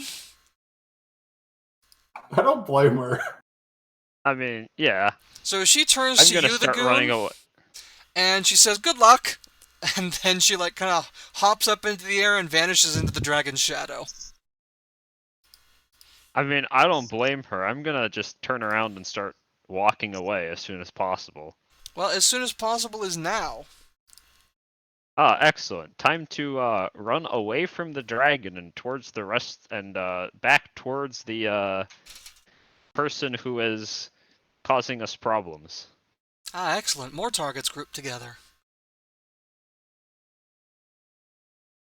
Well, Alright, you run back to your group. That's pretty much your entire turn. Where did Elidora get off to? Did she run away? Elidora right next to our teleported behind machine. you through the use of stopping time. Ah, One of the more expensive ways of teleporting, but perfectly viable. She paused. Rhodes and Kenta. Can you cast another spell in the same turn you pause? Pause gives you like an entire new turn. Yeah, it's bullshit. It's instant cast, and so she can move, and then she gets another turn on top of that, or right after. it does cost a wound, though. Chance. It of may wound, like cost a D6 wound. chance. She's been rolling pretty Ah. well on those. Yeah. Yes, Rhodes and Kenta. Kenta can't do his thing. So they're both just gonna try and attack with knives.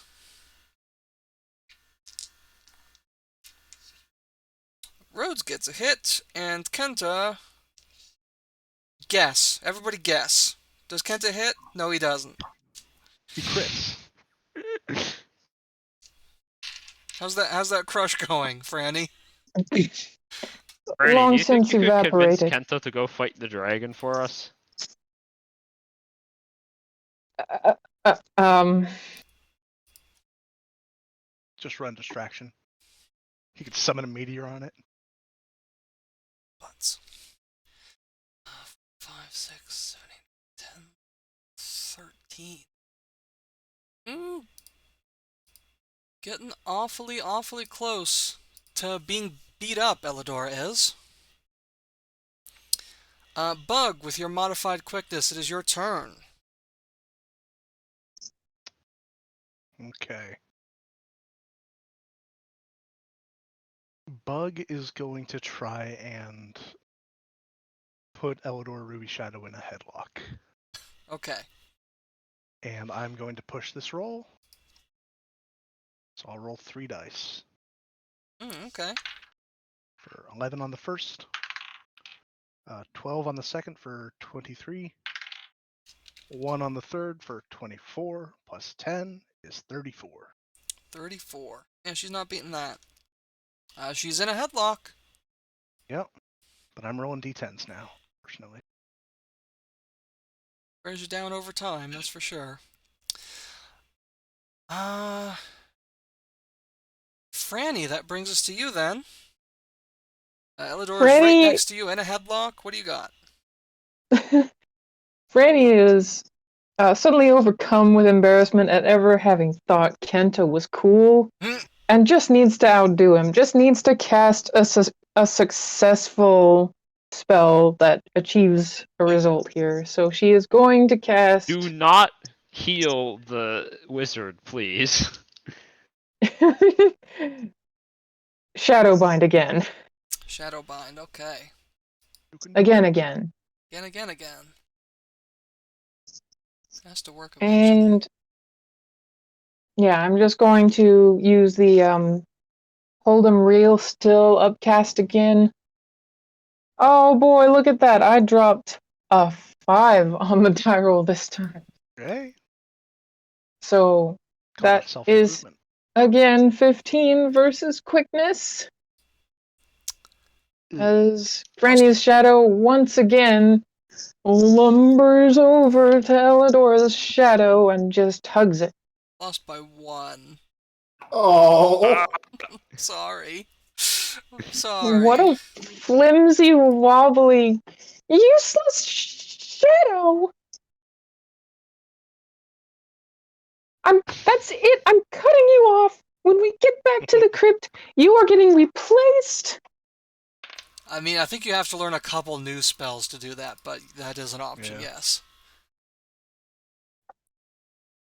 That's And what's wrong with you. Maybe I can get they who cut the threads to just cure you of whatever's wrong. She continues to cuss out her shadow. Poor shadow. you and Kenta are now in the unique position of both thinking the other is useless. Oh, that is rough. Oh man. Hey, we can just ideal avert couple. the whole marital crisis before it happens. Yeah, this is for the best, let's be real. Fleckwick, bring up the rear with your 1 quickness. What do you got? I'm real speedy right now. Does it look like Bug is big enough that this headlock is going to keep Eladora from running away with the time machine? Presumably, we want her to not destroy the time machine more than anything, because she doesn't need it, but we do. Well, I mean, it's a lever to go somewhere. That's the part I'm concerned about. Yeah, the headlock is pretty sturdy, I'm not gonna lie. That's I'm a big boy. it's a big boy. Okay. Well, in that case, would you say that we are in an area of high heat? I would say that you are. I'm going to cast Ground Beef Breath and upcast it by 5 levels rather than 10, so that the beef instantly cooks into delicious hamburger. Okay. I'm ideally only going to hit Eladora with this, but it is... I don't know if that's going to be possible, given that everyone is crowded around her right now. You are okay. for sure hitting Bug. That's Okay. Bug needs to roll I got- fierceness also. I got good fears. I am also going to push it because the helm is still covering bigness or fierceness, so I want the added safety. Sure. I rolled My a fierceness 1 on is the 17. die. That is going to be a 12 plus 2 plus 6, which is going to bring me to a 20. I am 20. hungry.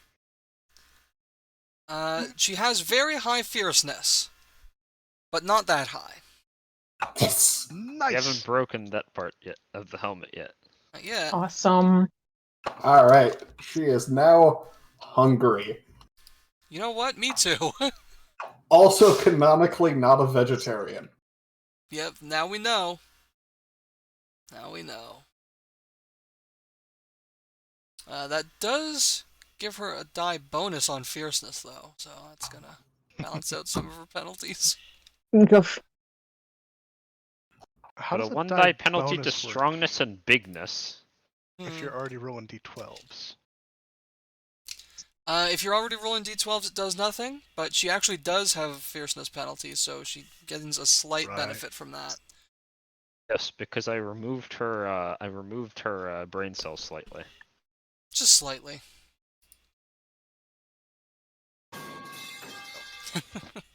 Alright. Well done. That brings us back to the top of the round. Hour left on stream. Ooh, hopefully this all wraps up. Yeah. Lobo, seeing that a headlock is happening, is going to back a little ways up so as not to get beefed, and is going to take a shot at the helmet specifically. It's 2 dice versus 2 dice, but one's rolling d12s and one's rolling d4s, so yeah, that's a huge difference.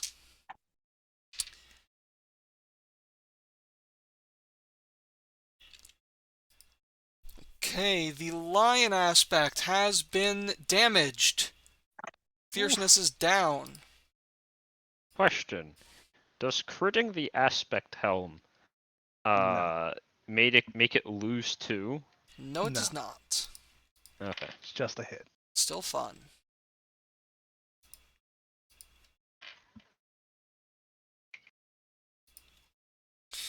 Okay. Which brings us back to Elidora. She's concussed and headlocked. She's concussed and headlocked. And next to Bug. She's gonna cast Fossilize again. Okay.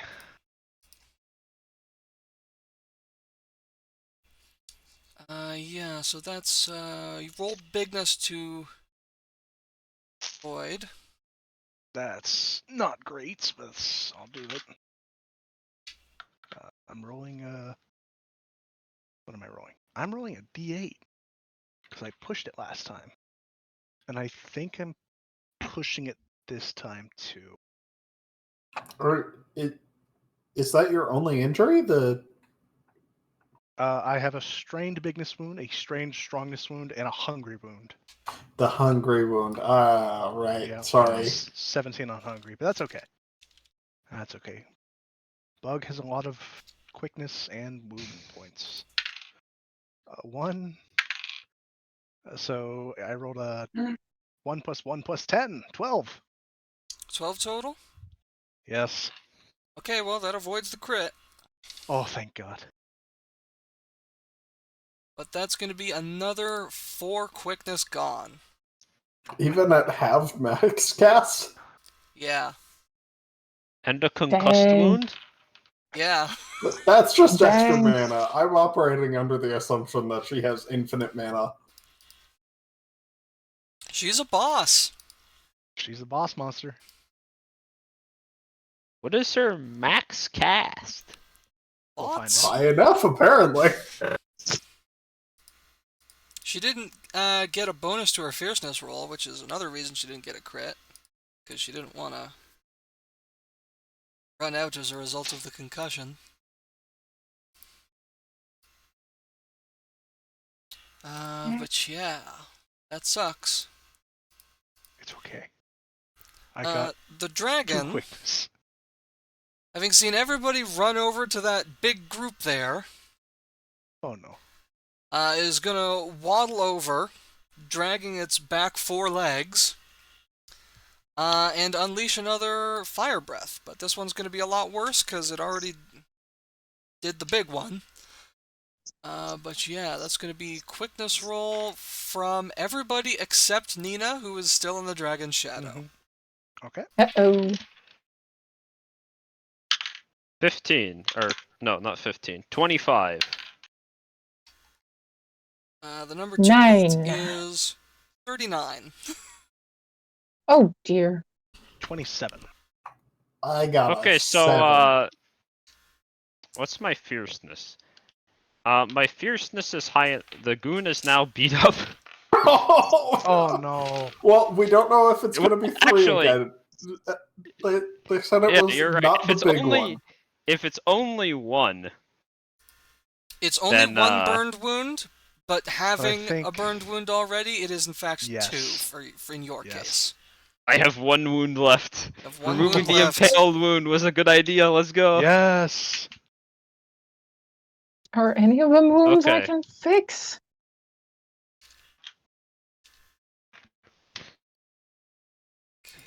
So you said a 39 on the fire breath? Yeah. Alright, I fail. That's okay.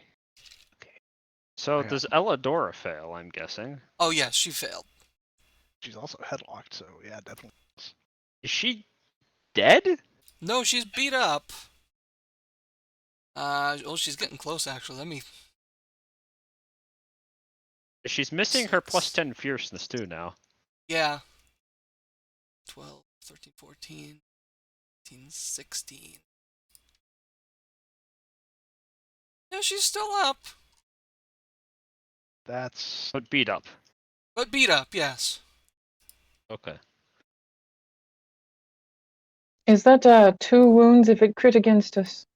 No, it's just one wound unless you already had a burned wound. Okay. Which you did not. Burned.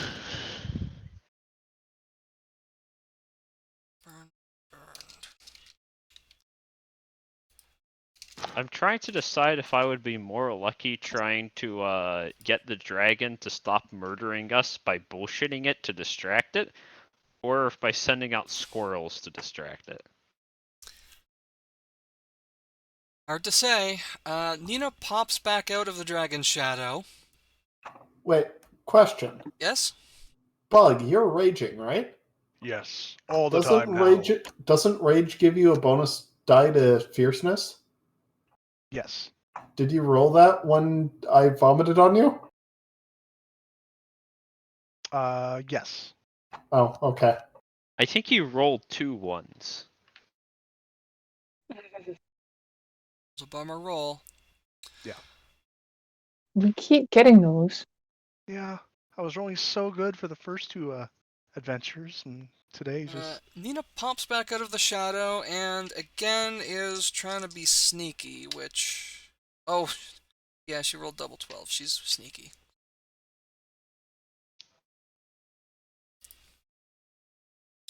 The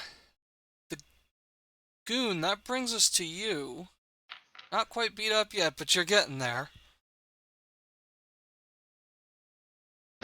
Okay, let's see. How much mana do I have left? Well, first I regenerate 18 mana. Hmm? So that leaves me with 134 minus 60 minus 52 plus 18. I have 40 mana left, which is at least, let's see, I need 15 to make it controllable. So that's 1 squirrel. That's controllable. I'm just not sure if the dragon, it's possible. Is it possible to bullshit the dragon? I can think of exactly one way to find out. yeah. He already said it was a dumb animal. This is a dumb animal type dragon. Yeah, it probably doesn't even. I don't think the dragon even understands us. So what I'm gonna do is I'm going to the goon will use the last of his mana. Not really the last of his mana, but almost the last of his mana to summon one more controllable squirrel. Okay? And he will command the squirrel to go forth and hold down the neutral by running by how close is the dragon? The dragon is fairly close. It's like 10 feet away from the group, maybe? 15 feet? I will command the squirrel to move to as far as it can to the dragon, such that it is facing in a direction where if the dragon's breaths it, the dragon will not hit the rest of us. And then I will command the squirrel to bite the dragon on its toe or something. Anything distracting. Okay. The dragon is aware of the squirrel is aware of your wishes. It's not happy, but it must obey. Does the dragon notice the squirrel? Hard to say. Just Do one I need little to squirrel roll an running attack? around. It's not the squirrel's turn yet. Rhodes and Kenta, they don't want to be within dragon breath radius, so they are going to delta split. And Oh yeah, I suppose the goon will also try and crawl out of dragon's breath radius. Okay. With his Crawl a 10 little feet of bit. movement. Kenta and Rhodes use their whole turn to just get the shit away, so they are out of the area. The squirrel is then going to try to run around the dragon and bite it on the arse. So you can go ahead and pull that. Can the squirrel push it? No. Okay. The squirrel got a 16. I'm 16. not sure if that's enough to do damage, but surely it's at least notice the dragon. Surely at least notices the squirrel. It did damage. I'll be damned. You just see this little squirrel run around behind this dragon. The dragon's not even paying attention to it. It's looking at this big group of humans and ogres and things. And then you just suddenly Idiots. hear it yelp and it turns to look behind itself and there's a little squirrel hanging off its tail. It does notice Nina now, which is not ideal for her, but I mean, you guys are in a loose alliance. I'm sure it's fine. She can dodge, She can dodge. She's good at or it. at least like run away. Probably. Bug. Or Frannie. Either order. Oh, I'm down to go first if you'd like me to. I have an idea. I'm not sure it's a good idea. go ahead. Okay. I was only going to get myself out of range as well. Okay.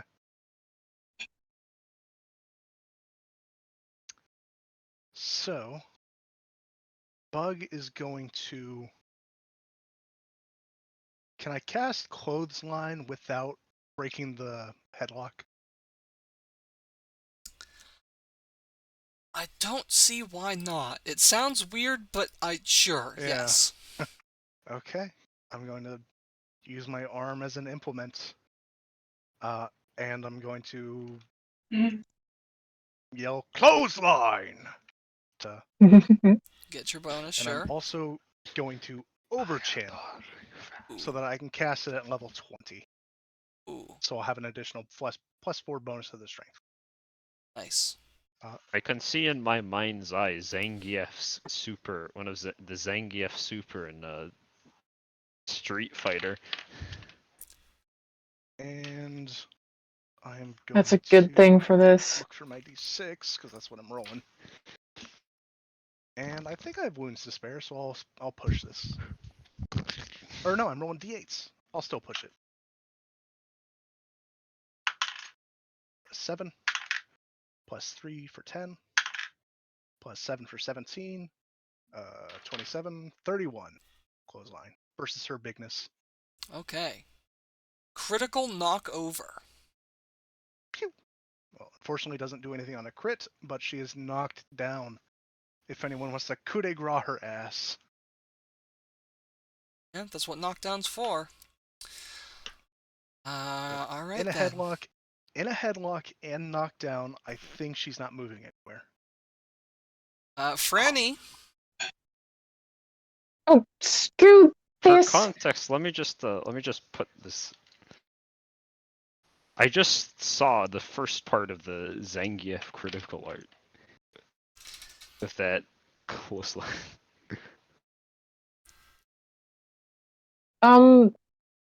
What does a pipe? What kind of weapon does a pipe count as? Well, my lead pipe is a It's a stick. It's a stick. I mean, you don't have a weapon knack anyway, so it doesn't make much difference for you, does it? Well, it matters what attribute I'm swinging with. Nope. Nope. You need a strength. knack in order to use anything other than strongness. Or Oh, really? slickness for a ranged attack. Yep. Okay.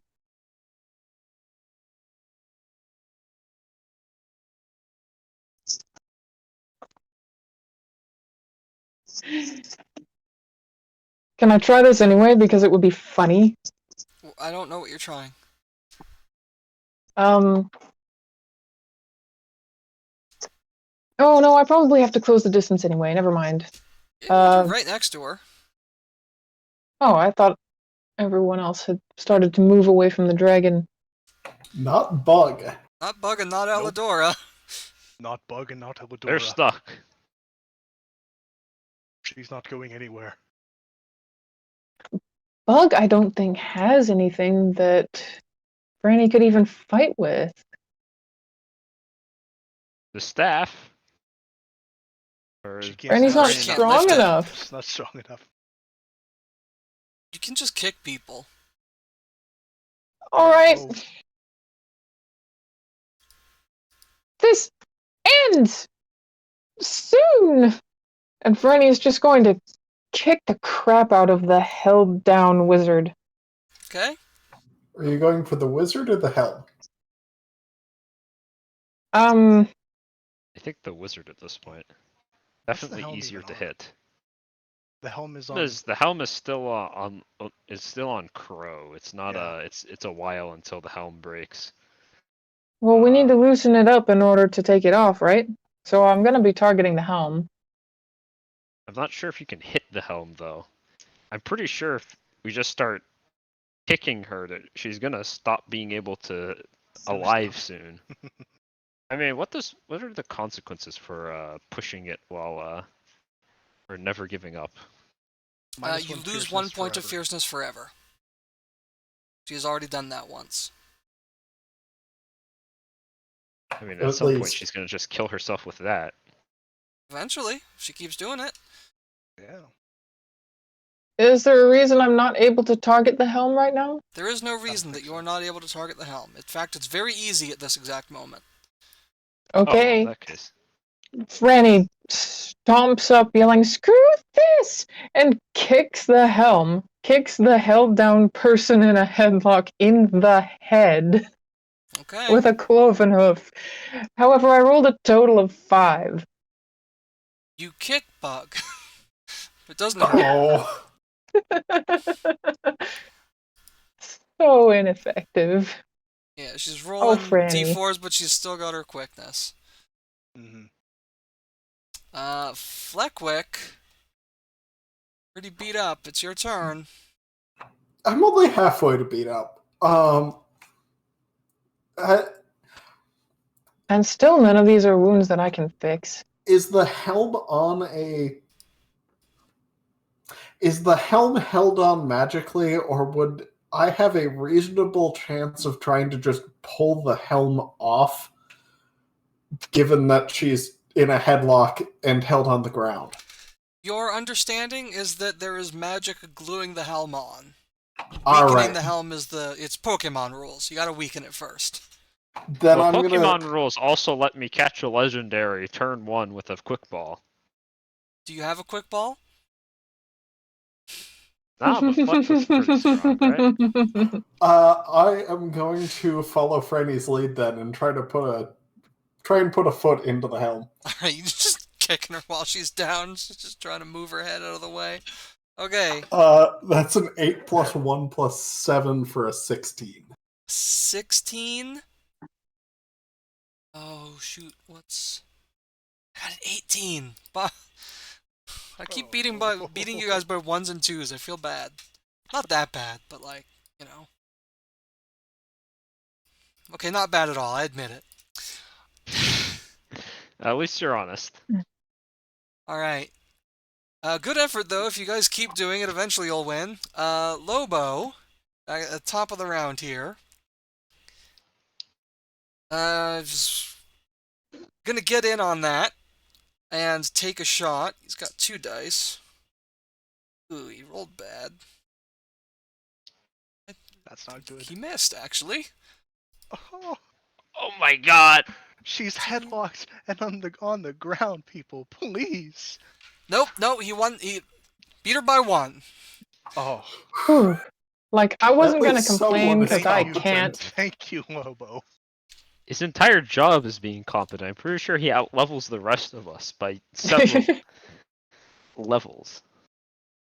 Okay, that's another hit on the helm. That's 3 instances of damage. Its hygiene, fierceness, and slickness are no longer functioning.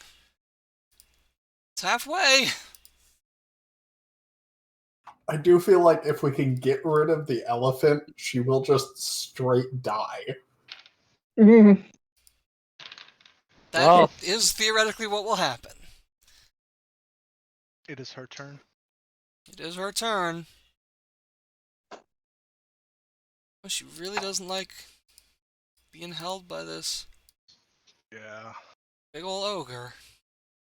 Bug, please don't get turned into a statue.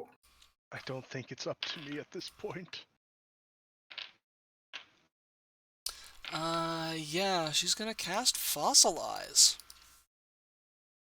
Wearing her down, so it's not gonna be as strong as some of her previous casts, but she can still do it.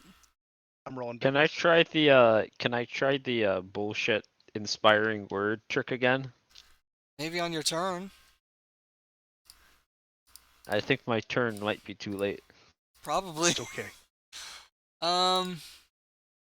So yeah, it's fierceness versus bigness, so roll bigness. I'm pushing it. Okay. It's not a good start. That's an okay. 16. 16. That is a success. The fossilize fails. Oh, I had a whole death speech and everything. Thank God. I'm pretty sure if you die in this way, you're not allowed to talk, but Yeah. Well, it's slow, right? Alright. So Elidor was betting big on being able to pull that off, and it didn't work. The dragon is pretty low on mana, so it's just gonna try to hurt somebody. I think it's mad at maybe the the squirrel. squirrel that just Yeah, it's bit mad its at the ass. squirrel. The squirrel's the only one who hit it. I'm sorry. I rolled d8s for that when I should have been rolling d6s. We're on a time Should crunch, so congrats. Awesome. Chronomancy strikes again. Also, do keep in mind that pushing it, you roll I the know. die you had before. I know. Yes. Oh, I'm aware. okay. Alright, Mr. Squirrel, roll quickness. My squirrel? Yep. Roll quickness? Alright. Let's see, the squirrel has a quickness of 6. We'll go with the yellow dice. Holy shit, net 12. Quickness of 6, 18. Probably not going to save it, but it's the best chance it could have had. The dragon whips its tail around and throws the squirrel into the volcano a mile away. No! Well, good effort, little squirrel. That's It an too entire turn that screams the the dragon is entire not way. spending fighting you guys. That's a well-spent squirrel. The goon pulls himself up and just kind of salutes and is like, you held down the neutral. Nina appears seemingly out of nowhere. Not magic, that's just her thing. And is gonna take a stab at that helmet. And yeah, there's no way she can beat that. Yay, 2 dice.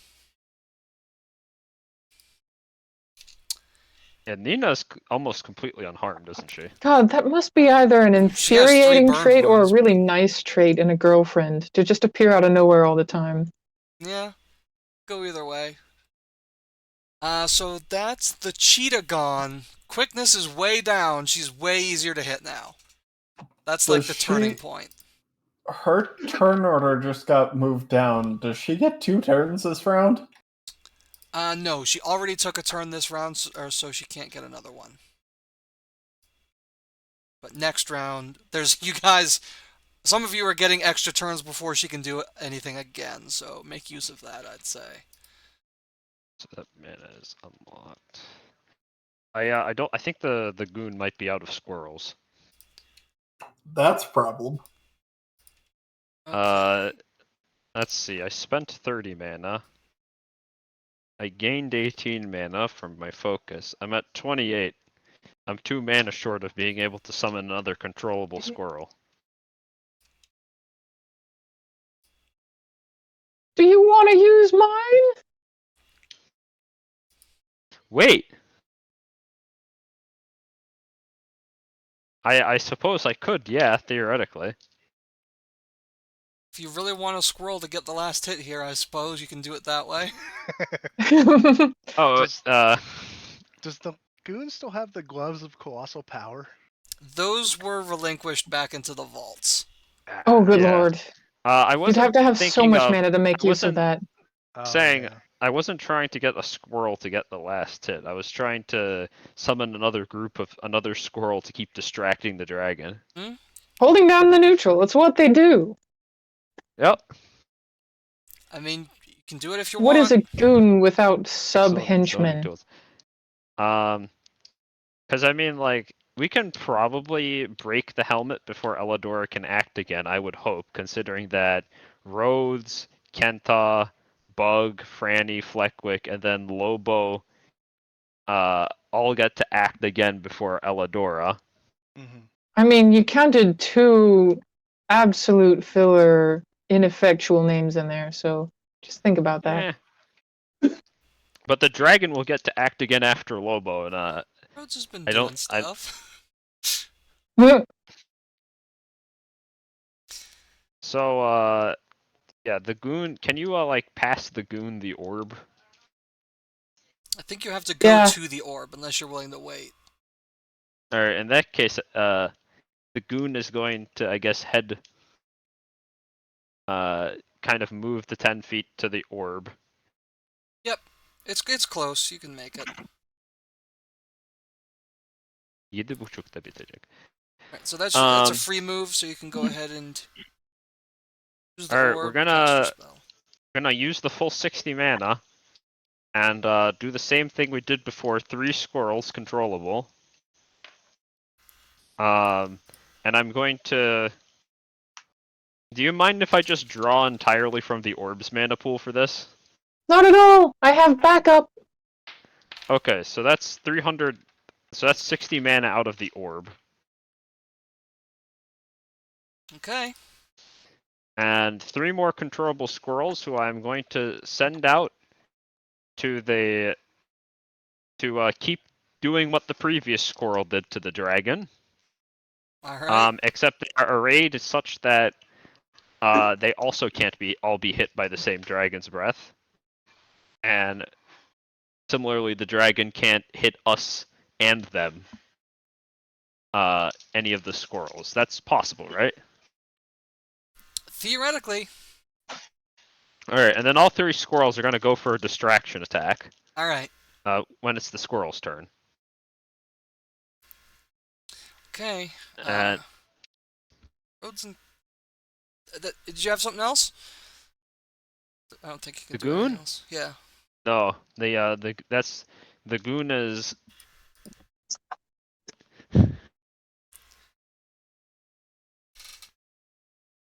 It's just top-decking mana at this point. Alright, Rhodes and Kenta are going to throw knives. And they are both going to aim at the helm. Rhodes, his bonus die, gets a hit.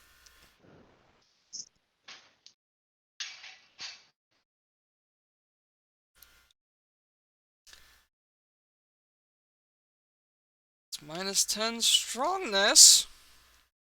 Then it all comes down to this. Kenta, the most useless character in the group. Oh, please, Kenta. Please, please. I'm pretty sure Kenta Do getting it. the final hit Does will be Kenta funnier than have a it? squirrel getting the final hit. Does Kenta have Which enough one is- mana which to one is skull who? another meteor? Not at the level he prefers to do so. Oh my Does he god, overtake- Kenta! Did he do He it? missed! He missed! Oh, Squirrels! It's Squirrel's turn! Alright, the squirrels are all gonna attempt to hold down the neutral Jacko style by all going for an attack. We got an 8, or no, they have a 5 slickness. So a 7, a 7, and a 12. Hopefully at least one of those tickles the dragon enough. Yeah, it's distracted. Squirrels crawling all over it. People keep touching it. It's just trying to live in its volcano wasteland. Why's everybody gotta be so inappropriate? Well, we were fine Oh, with this just is leaving it such- alone, but it decided not to leave us alone, so... such a classic Disney cartoon here with the little tiny things making so much trouble for the great big huge thing.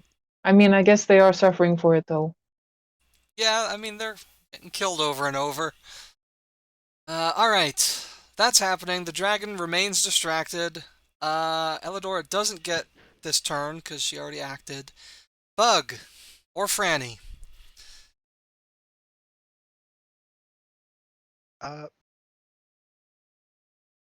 I'll try to use my axe on her. Can I Axe.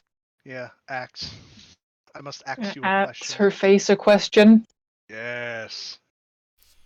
I am rolling Axe D8 or on helmet a strongness. question.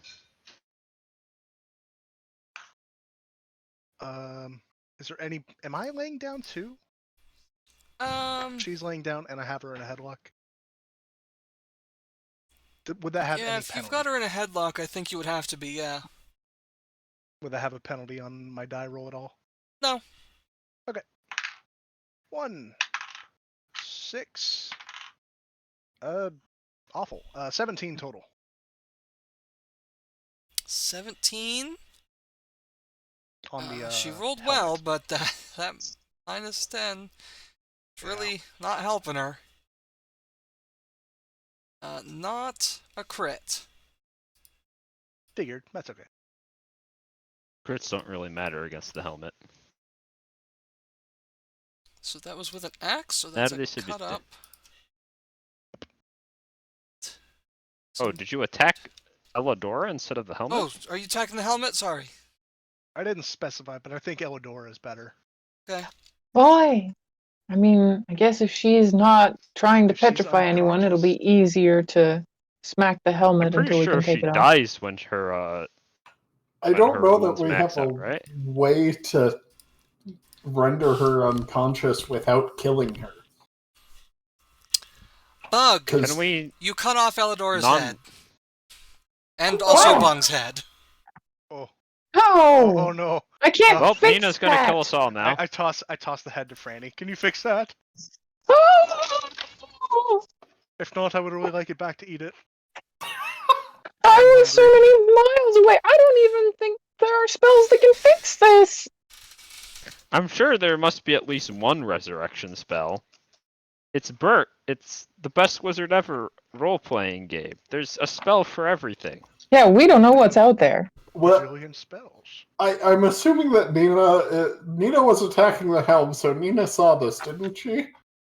Oh yeah, she was right there. Oh no.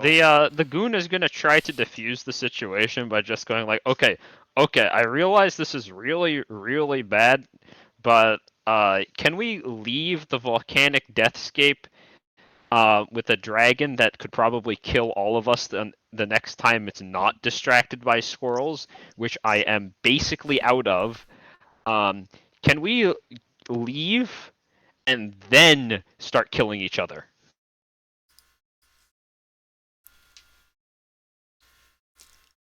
Fleckwick has been moving towards the time machine. Same. All right, everybody, hot foot suddenly- it to the cat. Just as soon as you do the decapitation, we're out of quickness order for now. And as you throw the helm to Frannie, with a Wild West ping, a crossbow bolt bounces off of the thing in midair and sends it rocketing straight up into the sky. What? At which point Lobo casts the spell that you didn't know he had, because he never had cause to use it, double jump, and just kind of jumps up and grabs it, and then lands on top of the time machine. Well, that was Well, with really the wizard cool. dead, I'm afraid that the terms of the agreement have changed. I'll be taking this here time machine and this here helm and getting my job back. Is that really so important in the grand scheme of things? Cosmically speaking, no. But I mean, I'm in a position, so I'll take it. A man's gonna get a paycheck, I understand. Now hold on. Good dog. Oh, here it is. Oh my god! This still has to succeed, but I am doing everything that I possibly can. Give me the rundown on everything I can possibly. You can push it Mm-hmm. for an additional die. You can overchannel to increase your channeling by twice your fierceness, and you can anime yell it to increase your max cast by your fierceness. And can I just like hold my staff towards her? Can she use that as well? Yeah. Sure. If you need it. If you need it. Oh my god. Okay, so I'm just going to be using the upcasts to add +1 to the hygiene roll Mhm. because I can't possibly upcast it enough. I can't increase my max cast enough to get the +20 make the dog obey my commands upcast. Well, you have plus 12 max cast from the staff, right? Is that something you can give to me Yes. Yeah. You without just me asked. I using said, the... yeah. Oh, I didn't realize that's how it worked. Yeah, Bug just holds the staff out to you and, like, keeps it off the ground, and then you just grab it and can make use of it. Staves being off the ground is 9/10 of their power. Yeah. Just All realized right, this. so with a +12 to the max cast, that is up to 21. You can get a +4 to the hygiene roll. If you got I can get a +4 to the hygiene roll. Oh, I don't. I do have the channeling. Don't worry about that. Yeah. So it's either a +4 to the channeling roll, or we can just straight up command him. Oh yeah. I mean, I'd probably say just, make him a friend as... Let's be it. I think he wouldn't abandon a friend. Here's the thing. It wouldn't abandon me to this Yeah. point in the timeline. But you can just be the last one onto the time machine. At least of us.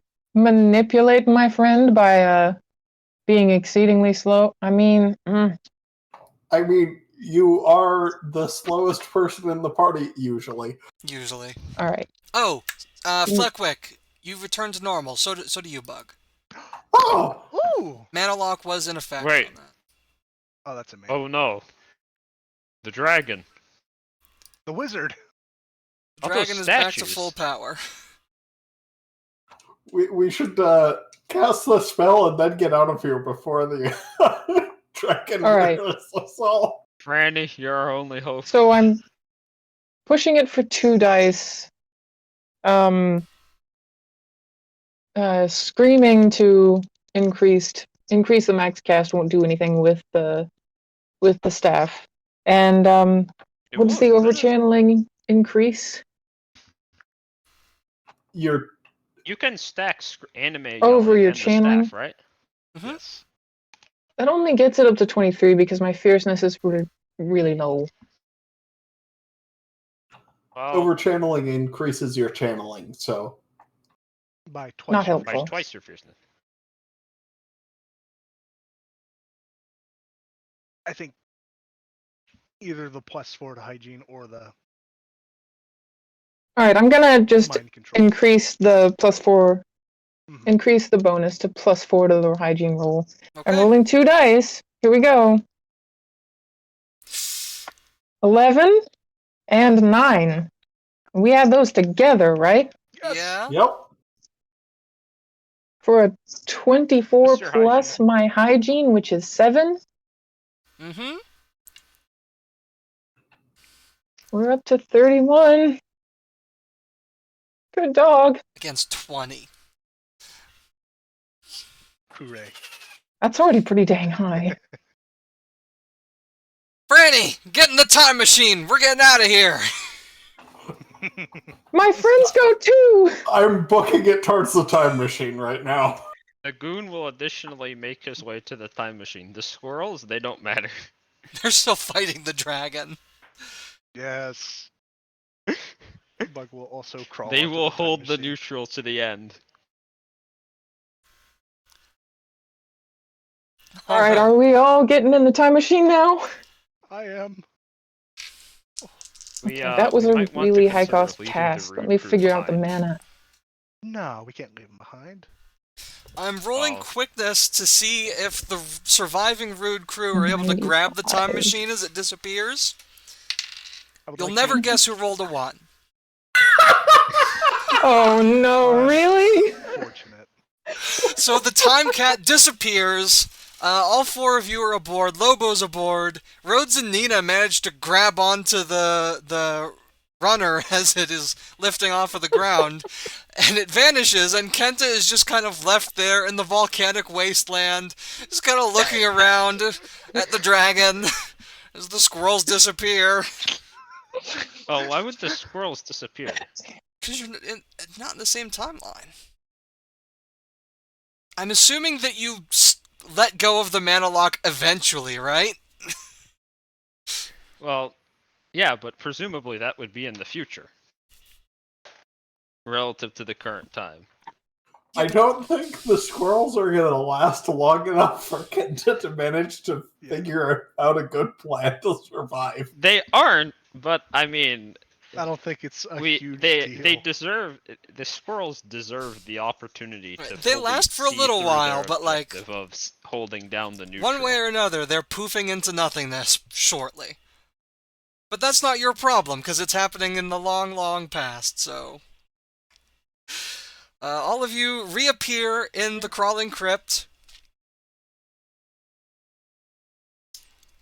The rude crew didn't get a chance to enact their betrayal, so they are greeted with consideration and allowed to leave, although Nina definitely swears a death oath on Bug. Okay.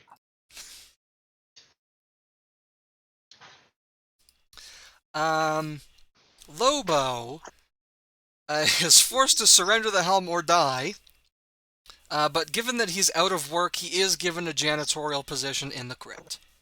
Nice. The Goon is now half medium rare, which he is adding to his resume. Alright. Sounds like there's gonna be a death oath on Frannie too for the mind control. And he got a job in the end. far away, I mean, in the Museum of Natural Wizardry, completely unnoticed by anybody, the gigantic dragon skeleton that serves as the central eye-catcher of its main hall now has a giant hunk of rock embedded in its skull, which is what killed it. Oh my god.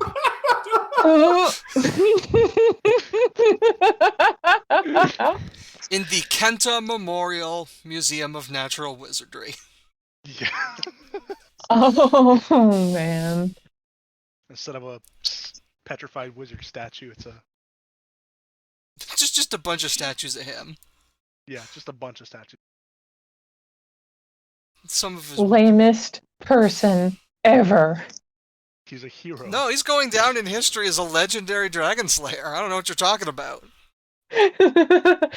honestly, he deserves it. After everything, He was Like, Okay, I made she him to be says that, lame, but he just and kept she- rolling.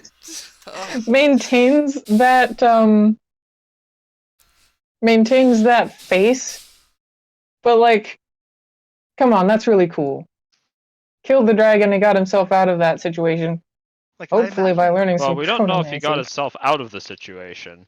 It is a There's a memorial museum. museum. I mean, eventually he died. I'm also taking credit from the for the squirrels, giving him time because the to squirrels cast. totally helped. They don't seem to show up in the museum, though. Oh man, Frannie needs a new dress. That's because Kendra is a bastard who stole all the glory from unnamed squirrels 47 through 50, or 47 through 49, who died holding down the neutral to the end. They will be missed. Briefly. And then you'll just We cast know a the spell true and summon story. them again. Alright. Not that it matters so much for you guys, but that's 26 days of training that you have earned from your glorious Hooray. victory. Mm-hmm. And anyone who casts a spell can improve it. That's true also. I should probably start improving my. I should probably improve my max cast at this point. Well, let's see. I definitely. I can probably improve my try improving my channeling. I succeeded at one spell. I'm gonna improve good dog. I mean, it seems fair. I over channeled so that I could increase my channeling, so I'll do a D8. The only thing that I managed to do was cast ground beef breath, so my only option is to improve its max cast by 3. My channeling goes up by 5. I could again improve something else. Oh man, I should have actually spent the rest of my own mana so that I could improve my focus, but I guess I can't retcon that into existence now, can I? Wah, wah, wah. Unfortunate. Yep. Well, Do you have to spend your own mana to improve your focus? Yes. You have to, Yeah, You you have need to to run out run of mana. out. That's the run out one. Yeah, that's the one I'm never ever going to increase by Yeah. conflict. That one's hard. You have to have like wizard. You can train it still. I guess I'll just improve my mana pool again. Another D12, 11, cool. So that's now up to 45, 145. Franny's got to get a new dress because this one was charred to bits by dragon breath, exposing the armor underneath that she never got to use. You couldn't tank dragon breath with armor, could you? Yes. Yes. If it was Oh, quickness, should have done that. good. Yeah, defensive knacks basically let you use whatever your knack is for more basically anything really. Well, instead of quickness, specifically. Mm-hmm. A lot of things based on quickness though. Most things, but not everything. All right. Like, varied repertoire is important. Well, this has been the Heist of the Distant Past, Part 3 of 3 Heists in a Fancy Hat. Guys, thanks so much for playing. It's been an absolute blast trying this game out with you. Thank you so much for hosting. Oh, my pleasure. I'm gonna dip out of voice chat. I'm gonna do a stream wrap up. This VOD's gonna be posted on YouTube in a few days. And I'll talk to you guys in Discord if you have any other questions or feedback about the game. This has been very fun to play. Thank you very much for giving us the opportunity to help play test the best wizard ever role-playing game, and hopefully I will be able to spring this adventure on some of my friends. Well, just show them the stream VODs and they'll have no choice but to comply. Spoilers! Alright guys, I'll talk to you in a bit. Peace. I should say thank you too. Great session. Thanks.